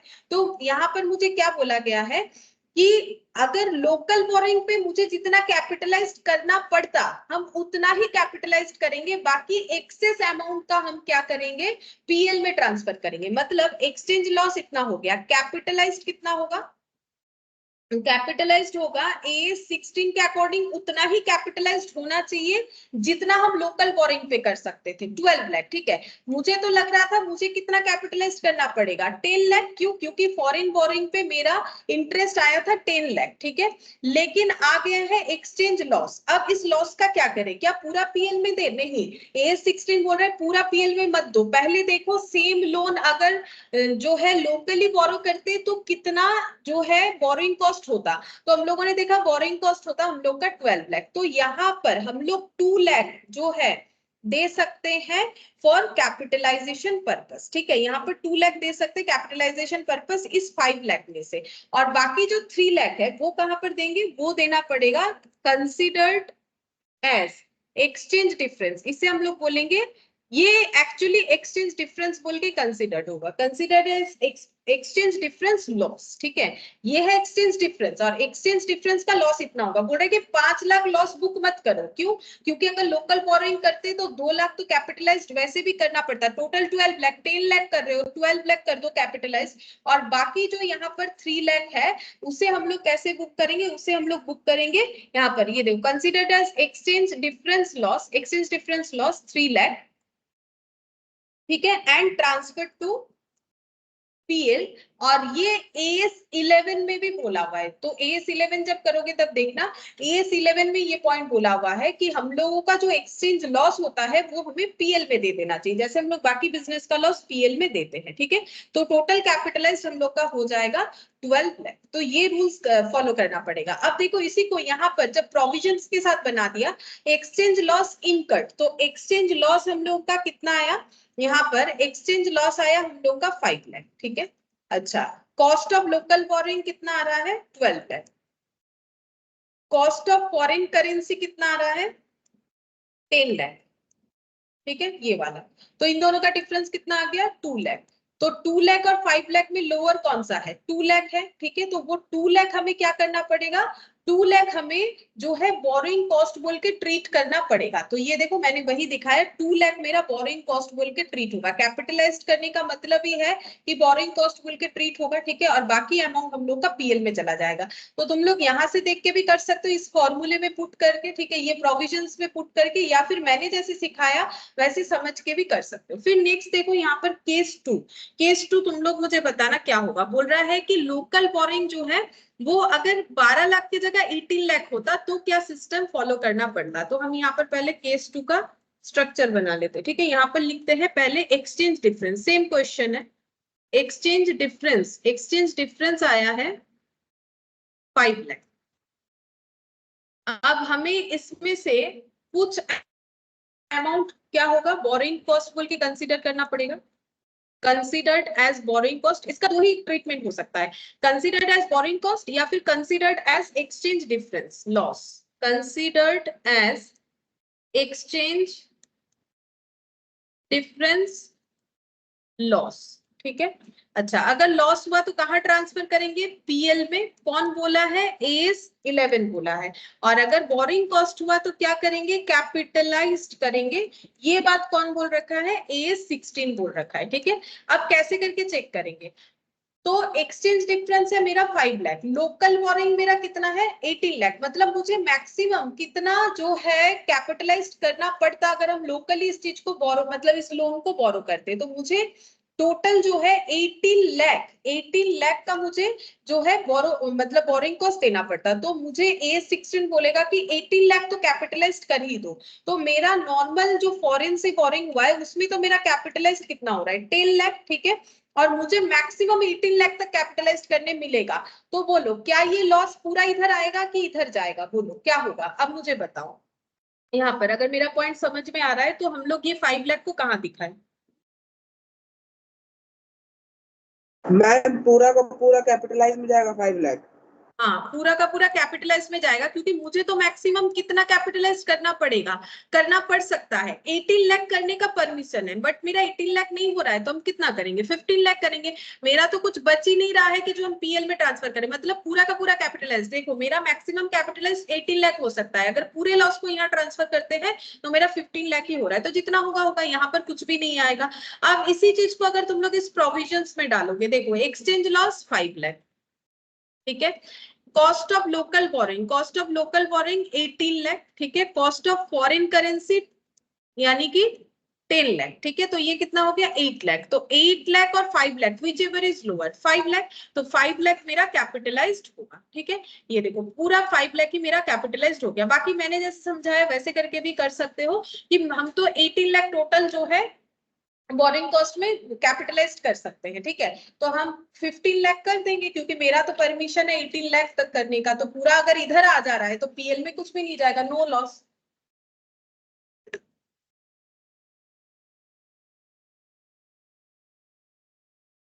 केस 3, केस 3 में बोला है suppose interest on local boring is 9 lakh, इसमें क्या होगा, जबकि ऐसा केस होगा नहीं, लेकिन मैंने एक क्वेश्चन दिया है तुम लोगों से बस आंसर पूछने के लिए।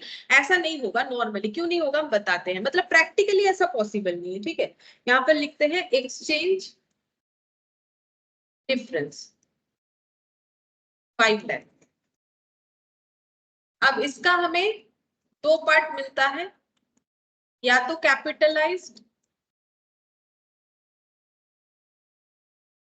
और बोरिंग कॉस्ट A16 के अकॉर्डिंग, या फिर एक्सचेंज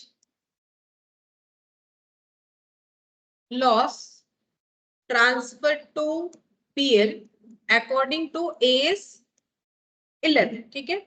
अच्छा, अब यहाँ पर देखो मुझे कैपिटलाइज्ड करने को कितना मिलेगा, टोटल 9 लाख कैपिटलाइज्ड करने को मिलेगा, ठीक है। अगर मुझे टोटल 9 लाख कैपिटलाइज्ड करने को मिलेगा, अब यहाँ पर देखो मेरा टोटल कितना है 10 लाख, तो मुझे कैपिटलाइज्ड करना ही पड़ेगा जो कि मेरा बोरिंग कॉस्ट है। लेकिन इस एक्सचेंज डिफरेंस का ट्रीटमेंट क्या होना चाहिए, 5 लाख का एक्सचेंज डिफरेंस है, ठीक है। लेकिन अगर हम लोकल से बोरो करते तो मेरा 9 लाख ही ओनली कैपिटलाइज्ड हो सकता था, ठीक है, 9 लाख ओनली कैपिटलाइज्ड हो सकता था, तो इसको तो हम बढ़ा नहीं सकते हैं, ठीक है। मेरा मैक्सिमम लिमिट 9 लाख है जो कि मेरा यहाँ पर वो भी क्रॉस कर जा रहा है, ठीक है। तो टोटल अमाउंट ऑफ कैपिटलाइजेशन फिर मेरा कितना होगा, यहाँ पर हम कुछ भी ऐड नहीं कर सकेंगे। क्यों नहीं कर सकेंगे, क्योंकि मेरा मैक्सिमम परमिसिबल लिमिट क्या आ रहा है, जितना मेरा लोकल बोरिंग होना चाहिए 9 लाख, जैसे यहाँ पर देखा था, तो मेरा लोकल बोरिंग का कॉस्ट 9 लाख है, तो मैक्सिमम 9 लाख ही कैपिटलाइज कर सकते थे, लेकिन मेरा कैपिटलाइजेशन तो उससे भी ज्यादा हो चुका है जो कि 10 लाख हो चुका है, ठीक है। तो इसका मतलब ये पूरा एक्सचेंज लॉस हम लोग का पीएल में ट्रांसफर हो जाना चाहिए, लेकिन प्रैक्टिकली ना ऐसा नहीं होगा, ठीक है। प्रैक्टिकली ये सारे केसेस होते हैं, प्रैक्टिकली ये वाला केसेस नहीं होता है, लेकिन जस्ट एक बार समझाने के लिए कि अगर कैपिटलाइज्ड और बोरिंग कॉस्ट है तो वो तो 10 लाख है, 9 लाख से ज्यादा है, तो फिर यहाँ पर तो मेरा जो है 10 लाख आएगा। हम कम तो नहीं कर सकते, मुझे 10 लाख तो करना ही पड़ेगा कैपिटलाइज, लेकिन लोकल बोरिंग मेरा उससे कम है। नॉर्मली ऐसा नहीं होता है, ठीक है, लोकल बोरिंग जो है वो ज्यादा ही होता है। तो यहाँ पर एक्सचेंज लॉस में हमारा पूरा अमाउंट आ जाएगा। अच्छा, अब देखो हम लोग एक क्वेश्चन करके देखते हैं, चलो हम एक क्वेश्चन लिखवाते हैं। ये तो मैंने 3 केसेस के साथ लिखवाया, अब हम लोग एक क्वेश्चन लिखते हैं, तुम लोग मुझे आंसर बताना क्या होगा। Question 1, A limited has a loan from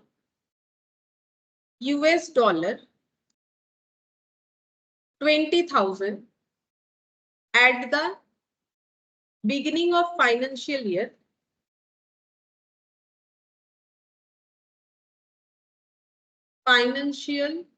year for a specific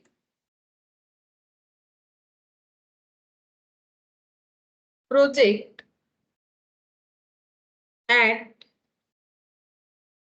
an interest rate of 6% per annum on the day of taking loan. The exchange rate, मैंने ER लिख दिया, between currency was ₹48 per $1. The exchange rate at the closing of financial year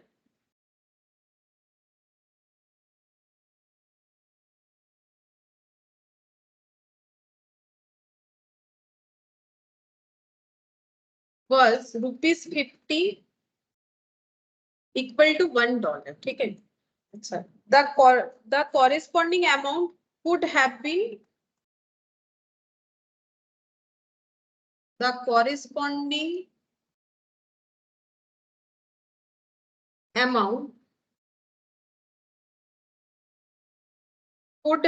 been borrowed by the company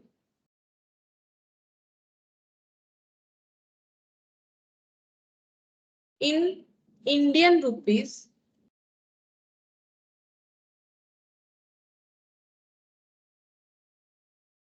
at an interest rate of 11%.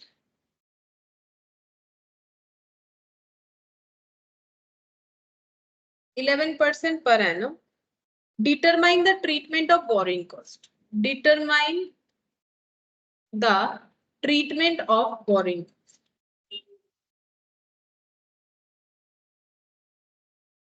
देखो क्या question में क्या लिखा है और इसको हम लोग प्रेजेंटेशन के साथ कर देंगे, ठीक है। अच्छा देखो यहाँ पर क्या लिखवाया है, ए लिमिटेड बोल के एक कंपनी है जिसने लोन लिया है $US में $20,000 at the beginning of the financial year के स्टार्टिंग में for a specific project at an interest rate of 6% per annum on the day of taking loan the exchange rate between currency was 48 पर $. मतलब जब loan लिया था तब $1.48 चल रहा था स्टार्टिंग में ही और $20,000 का लोन ले लिया है। उसके बाद बोल रहा है the exchange rate at the closing of the financial year, जब फाइनेंशियल ईयर क्लोज होने को आया तब एक्सचेंज रेट जो है वो हो चुका है $1.50, ठीक है, मतलब लॉस हुआ है ₹2 पर डॉलर का।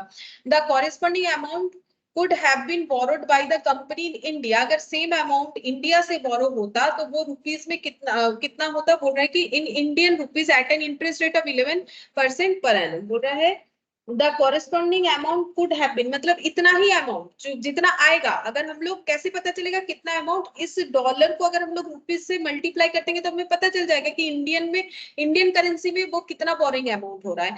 अगर इंडिया से बोरो होता तो रेट होता 11% पर एनम। बोल रहा है कि बताओ कि बोरिंग कॉस्ट कितना होगा, बोरिंग कॉस्ट का ट्रीटमेंट क्या होगा, ठीक है। तो इसका प्रेजेंटेशन देखो कैसे होगा, क्योंकि एग्जाम में तो प्रेजेंटेशन के साथ ही करना पड़ेगा।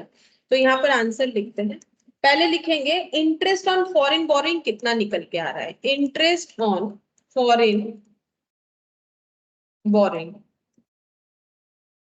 इंटरेस्ट ऑन फॉरेन बोरिंग हो रहा है, कितने का लोन लिया गया है, $20,000 का 6% पर एनम करके। तो यहाँ पर हम लिख लेते हैं $20,000 इंटू 6%, तो आंसर भी डॉलर में आएगा। लेकिन अगर मुझे रुपीस में आंसर चाहिए तो मुझे यहाँ पर क्या करना पड़ेगा, डॉलर का रेट मल्टीप्लाई करना पड़ेगा। तो डॉलर का दो रेट दिया हुआ है, एक हमें दिया है 48 और एक हमें दिया है 50। तो अगर मुझे इंटरेस्ट कैलकुलेट करना है तो मुझे 50 लेना पड़ेगा। क्यों, क्योंकि इंटरेस्ट ईयर एंड को दे रहा है, तो ईयर एंड को जो डॉलर का रेट चल रहा है वही हमारे ऊपर एप्लीकेबल करेगा, ठीक है। जिन्होंने भी लोन दिया है तो वो 48 करके क्यों मानेगा, वो तो डे 1 में था जब फाइनेंशियल ईयर स्टार्ट हुआ था। लेकिन जब फाइनेंशियल ईयर खत्म हो गया, इंटरेस्ट पे का बात आया, तब वो 50 चल रहा था। तो $1 जो है 50, तो यहाँ पर जितना भी डॉलर आ रहा है इंटू 50 करने से हमें पता चलेगा कि इंटरेस्ट ऑन फॉरेन बोरिंग कितना हो रहा है। तो $20,000 इंटू 6% इंटू 50 रुपीज, तो ये हम लोग का हो जाएगा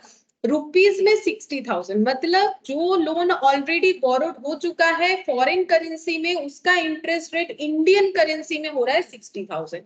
अब नेक्स्ट हम लोग निकालेंगे एक्सचेंज डिफरेंस कितना आ रहा है। ठीक है, तो एक्सचेंज डिफरेंस देखो कितना आ रहा है, 50 और 40 का डिफरेंस हो चुका है, 48 का। ठीक है, ₹50 और 48, $1 पे जो है ₹2 का डिफरेंस हुआ है। और हम लोगों ने कितने डॉलर का लोन लिया है, 20,000 का। ठीक है, तो हम लोग का एक्सचेंज डिफरेंस की वजह से लॉस कितना आएगा, 20,000 इंटू 2, यानी 40,000 का हम लोगों का एक्सचेंज डिफरेंस आ रहा है। ठीक है, 40,000 का हम लोग का एक्सचेंज डिफरेंस आ रहा है।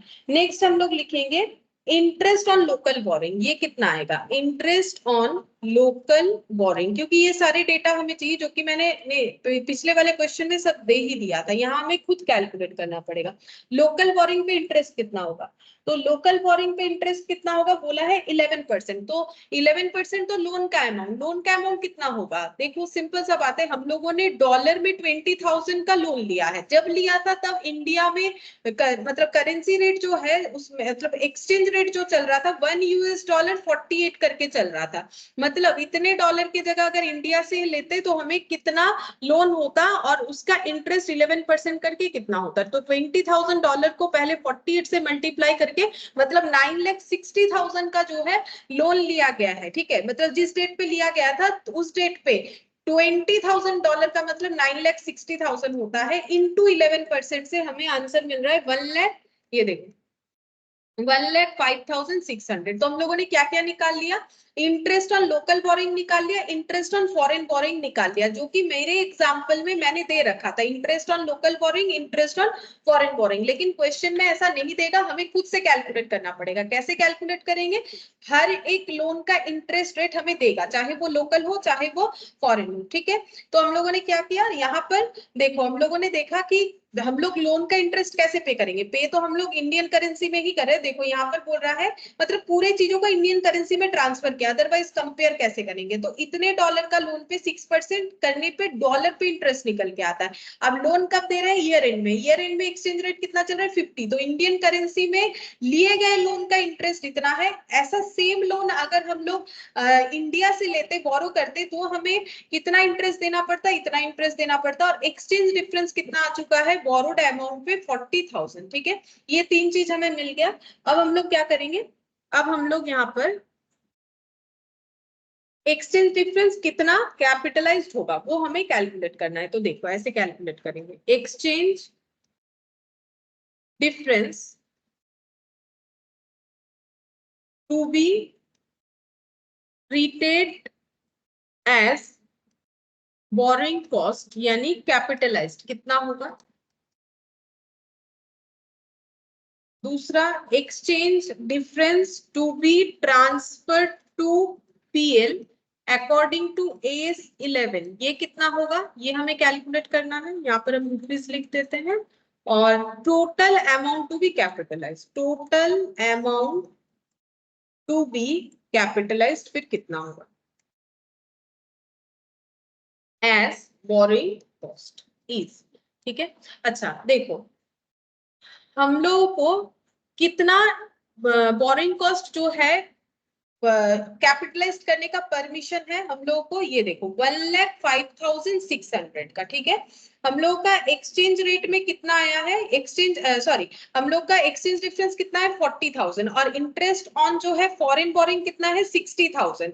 तो मेरा परमिशन कितना है, मेरा परमिशन 1,05,600 है। तो अगर ये जो फॉरेन बोरिंग है इसमें हम लोग कितना अप टू कितना तक ऐड कर सकते हैं, इसमें इतना वैल्यू ऐड कर सकते हैं जो मैक्सिमम 1,05,600 है, उससे ज्यादा नहीं। ठीक है, और ये वैल्यू कौन सा वैल्यू एडिट करने को हमें मिलता है, जो एक्सचेंज डिफरेंस होता है। तो ये पूरा का पूरा यहाँ पर ऐड करने पे भी ये इसको मीट नहीं कर पा रहा है या फिर इसको स्किप नहीं, मतलब इसको एक्सीड नहीं कर पा रहा है। तो ये पूरा ही अमाउंट हम लोग क्या कर पाएंगे, कैपिटलाइज कर पाएंगे। तो 40,000 का 40,000 पूरा ही हम लोग का यहाँ पर क्या हो जाएगा, कैपिटलाइज्ड हो जाएगा, ठीक है। फिर भी हम लोग लोकल बोरिंग का कैपिटलाइजेशन पार्ट को एक्सीड नहीं कर रहे, यहाँ पर फिर कुछ नहीं आएगा, तो टोटल अमाउंट ऑफ कैपिटलाइजेशन कितना हो जाएगा, 40,000 तो होगा ही होगा, प्लस जो ये वाला है 60,000 जो ऑलरेडी हम लोगों ने बोरो कर रखा है, तो यहाँ पर हो जाएगा 1 लाख, ठीक है। अब इसी चीज को अगर तुम लोग उस प्रोविजंस में देखोगे तो सेम जैसे मैंने प्रेजेंटेशन किया ना, प्रोविजंस में भी आ जाएगा। देखो एक्सचेंज लॉस हम लोग का कितना आया, एक्सचेंज लॉस आया 40,000। कॉस्ट ऑफ लोकल बोरिंग यानी इंटरेस्ट ऑन लोकल बोरिंग कितना आया है, 10,560, और कॉस्ट ऑफ फॉरेन करेंसी कितना आया है, 60,000, ठीक है। अच्छा, तो ये माइनस कर लो, यहाँ पर कितना आ रहा है, 105,600 आ रहा है, ठीक है। 105,600 मतलब 1,05,600 माइनस 60,000, ये करने से आता है 45,600, ठीक है। तो 45,600 और 40,000 which ever is lower, 40,000 is lower, तो पूरा का पूरा 40,000 हम लोग का कैपिटलाइज्ड हो जाना चाहिए। तो देखो पूरा का पूरा 40,000 मैंने कैपिटलाइज्ड कर दिया है, ठीक है। और ये मेरा 1,05,600। सेम ऐसा और एक क्वेश्चन देते हैं, अब तुम लोग मुझे बताना कि क्या आंसर होगा। A limited to loan from USA at the rate of 2% for $10,000 का 2% रेट ऑफ इंटरेस्ट में यूएसए से लोन लिया है। On that date exchange rate was 61, ठीक है, मतलब $1.61 at the year end exchange rate is ₹67, मतलब $1.67 if funds borrowed from local bank, rate of interest would be 13%। अगर बोल रहा है कि हम लोग लोकल बैंक से बोरो करते तो इंटरेस्ट रेट 13% पर एनम पड़ता, ठीक है, ये बोल रहा है। अच्छा, तो तुम लोग को ये बताना है कि कितना अमाउंट जो है कैपिटलाइज्ड होगा। तो सबसे पहले 3 चीज हमें फाइंड आउट करना पड़ेगा, लोकल बोरिंग कॉस्ट कितना है, फॉरेन बोरिंग कॉस्ट कितना है, एक्सचेंज लॉस कितना है। तो सबसे पहले मुझे बोलो इंटरेस्ट ऑन फॉरेन बोरिंग कितना है, ये तुम लोग मुझे कैलकुलेट करके बताओ। हम एक एक चीज तुम लोगों से पूछ रहे हैं।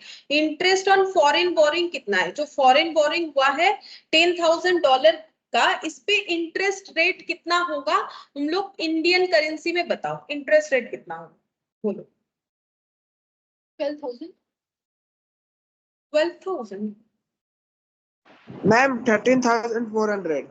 हाँ 13,400 होगा। देखो $10,000 है, ठीक है, और उस पे हम लोग 2% अगर लगाएंगे तो मुझे इंटरेस्ट डॉलर में मिलेगा, लेकिन मुझे इंटरेस्ट डॉलर में नहीं चाहिए, मुझे इंटरेस्ट रुपीज में चाहिए। इंटरेस्ट कब देते हैं, ईयर एंड में देते हैं। तो कौन सा एक्सचेंज रेट लगाएंगे, 67 लगाएंगे। तो ये लगाने से मुझे आंसर मिलता है 13,400। पहले तो तुम लोग को ये चाहिए, फिर दूसरा निकाल लो एक्सचेंज डिफरेंस कितना होगा। बोलो एक्सचेंज डिफरेंस की वजह से मतलब हम लोग का लॉस कितना हो रहा है।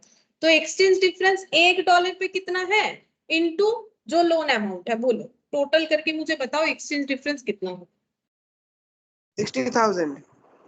60,000, हाँ 67 माइनस 61 इंटू $10,000, तो ये हो गया 5 इंटू 10,000, सॉरी 6 इंटू 10,000, मतलब 60,000 रुपीज का एक्सचेंज डिफरेंस है।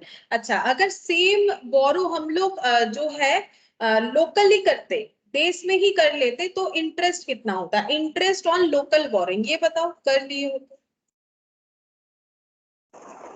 79,300। हाँ 79,300। देखो पहले सेम बोरोइंग को लोकल करेंसी में ट्रांसफर करो। 10 लाख डॉलर का बोरोइंग किया, इसी को अगर इंडिया में बोरो करते तो कितना अमाउंट होता? तो जब बोरो किया एक्सचेंज रेट कितना था 61, तो इसको 61 से मल्टीप्लाई करने से इंडियन रुपीज में पता चल जाएगा कितना ये लोन का अमाउंट, और इंटरेस्ट रेट मुझे बता रखा है 13% पर एनम। ये करने पे आ जाता है 79,300। ठीक है, तो मुझे मैक्सिमम कितना कैपिटलाइज करने मिलेगा 79,300। ठीक है, मेरा फॉरेन बोरिंग कितना है, फॉरेन बोरिंग का कॉस्ट कितना है 13,400। ठीक है, अच्छा तो ये एक्सचेंज डिफरेंस का कितना हम लोग अमाउंट ऐड कर सकते हैं, उतना अमाउंट हम लोग कैपिटलाइज कर सकते हैं जितना ऐड करने से 79,300 या उससे कम हो। ठीक है, तो क्या पूरा ऐड कर पाएंगे या फिर कुछ पार्ट में ऐड करना पड़ेगा? पूरा ऐड करने से अगर इससे कम या इतना तक होता है तो पूरा ऐड करेंगे, नहीं तो हमें पार्ट अमाउंट ऐड करना पड़ेगा जो कि इस वैल्यू को एक्सीड ना करे। बोलो कितना अमाउंट कैपिटलाइज होगा? मैम कैपिटलाइजेशन अमाउंट 79,300 है, जिसमें वो जो interest on foreign exchange difference, नहीं थोड़ा सा गलत हो रहा है। अमाउंट टू बी कैपिटलाइज्ड कितना होना चाहिए? एक्सचेंज डिफरेंस का जो वैल्यू है उसमें से कैपिटलाइज्ड भी हो सकता है, पीएल में भी जा सकता है। अब देखना पड़ेगा क्या पूरा कैपिटलाइज्ड होगा या कुछ कैपिटलाइज्ड कुछ पीएल में जाएगा। मतलब क्या 60,000, देखो ये तो मेरा कैपिटलाइज्ड होगा ही होगा, लेकिन इसमें ये 60,000 का कितना पोर्शन जाएगा वही तो हमें फाइंड आउट करना है ना, क्योंकि मुझे लोकल बोरिंग जितना है उतना कैपिटलाइज करने का परमिशन है ओवरऑल। ठीक है, तो मैंने देखा कि मेरा 13,400 बोरिंग कॉस्ट है, ये एक्सचेंज लॉस है, तो पूरा एक्सचेंज लॉस को पीएल में देने की जरूरत नहीं है।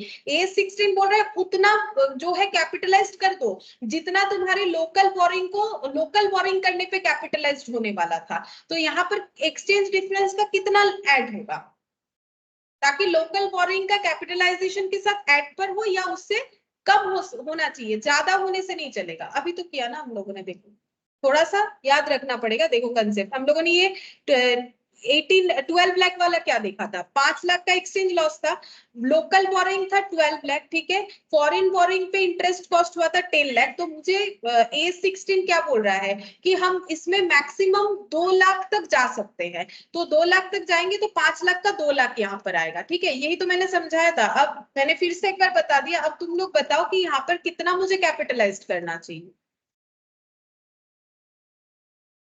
13,400 तो करेंगे ही करेंगे, और कितना कर सकते हैं, ये एक्सचेंज लॉस का कितना अमाउंट कर सकते हैं, क्या पूरा कर सकते हैं? चेक करके देखो पूरा करने से कितना आता है। यस मैम पूरा 60,000 कैपिटलाइज होगा, हाँ क्योंकि पूरा 60 60,000। हाँ बोलो,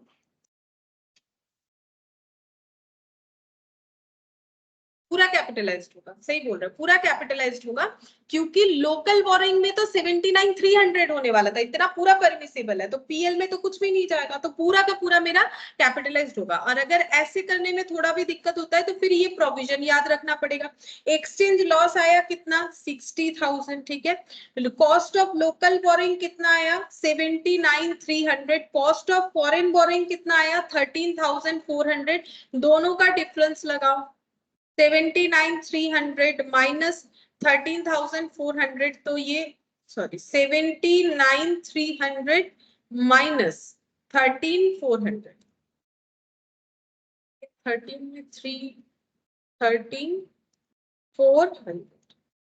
65,900। ठीक है, तो विच एवर इज लोअर, यानी 60,000, तो पूरा का पूरा 60,000 ही मेरा कैपिटलाइज्ड हो जाएगा। तो ये प्रोविजन याद करके भी कर सकते हो, या फिर सिंपल हमें ये सोचना है कि लोकल बोरिंग में जितना कैपिटलाइज करना था उतना हमें A16 कैपिटलाइज करने का परमिशन दे देगा। ठीक है, तो हमें क्या करना चाहिए, ऐड करके देखना चाहिए कि इसमें अगर हम पूरा लॉस देते हैं क्या ये इसको एक्सीड कर जाता है या इससे कम है। कम है तो लिख डालो, अगर ज्यादा है तो जितना ज्यादा होगा अप टू 79,300 तक कैपिटलाइज कर सकते हैं। इससे अगर थोड़ा भी ज्यादा होता है, जितना भी ज्यादा होगा वो हम लोग का पीएल में चला जाएगा। ठीक है, वो हम लोग का पीएल में ट्रांसफर हो जाना चाहिए।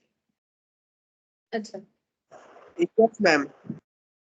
अब देखो यहाँ पर बोरिंग कॉस्ट का ना और 2 क्वेश्चन है। ठीक है, तो एक काम करेंगे, आज तो नहीं हो पाएगा, सेम मतलब थोड़ा सा प्रैक्टिस के लिए हम लोग कर सकते हैं, और उसमें कैसे आंसर लिखना चाहिए वो भी कर सकते हैं। एक तो हम ये वाला बताने वाले थे, चलो अभी तो टाइम नहीं, ये वाला एक ठीक है, ये वाला एक तुम लोग, ये वाला ना हम तुम लोगों को पीडीएफ में ऐड कर देंगे, खुद से भी तुम लोग ये वाला करके देख सकते हो। तो ये एक वाला, ये क्वेश्चन और ये वाला अभी हो जाएगा देखो, और एक ही क्वेश्चन बाकी रहेगा। देखो बोल रहा है x limited, XYZ limited has taken a loan from USD 10,000 April for a specific project, interest rate 5% payable annually. April 1, the exchange rate between the currencies 45 per USD. The exchange rate at 31st March 48. The corresponding amount could have been borrowed by XYZ Limited in local currency at the rate of 11% per annum. तो ये तुम लोग खुद से भी try कर सकते हो, सेम अमाउंट है ठीक है, हम ये ऐड कर देंगे पीडीएफ में, सेम टाइप ऑफ है, थोड़ा सा बस डेटा इधर उधर कर दिया है। अब ये क्वेश्चन और एक क्वेश्चन और कुछ एमसीक्यूज है, वो करने के बाद नेक्स्ट दिन हम लोग जो है दूसरा एएस भी स्टार्ट कर सकते हैं। ये बचा हुआ पोर्शन करने के लिए मैक्सिमम आधा घंटा भी नहीं लगेगा, ठीक है। ठीक है, फिर आज इतना ही करते हैं।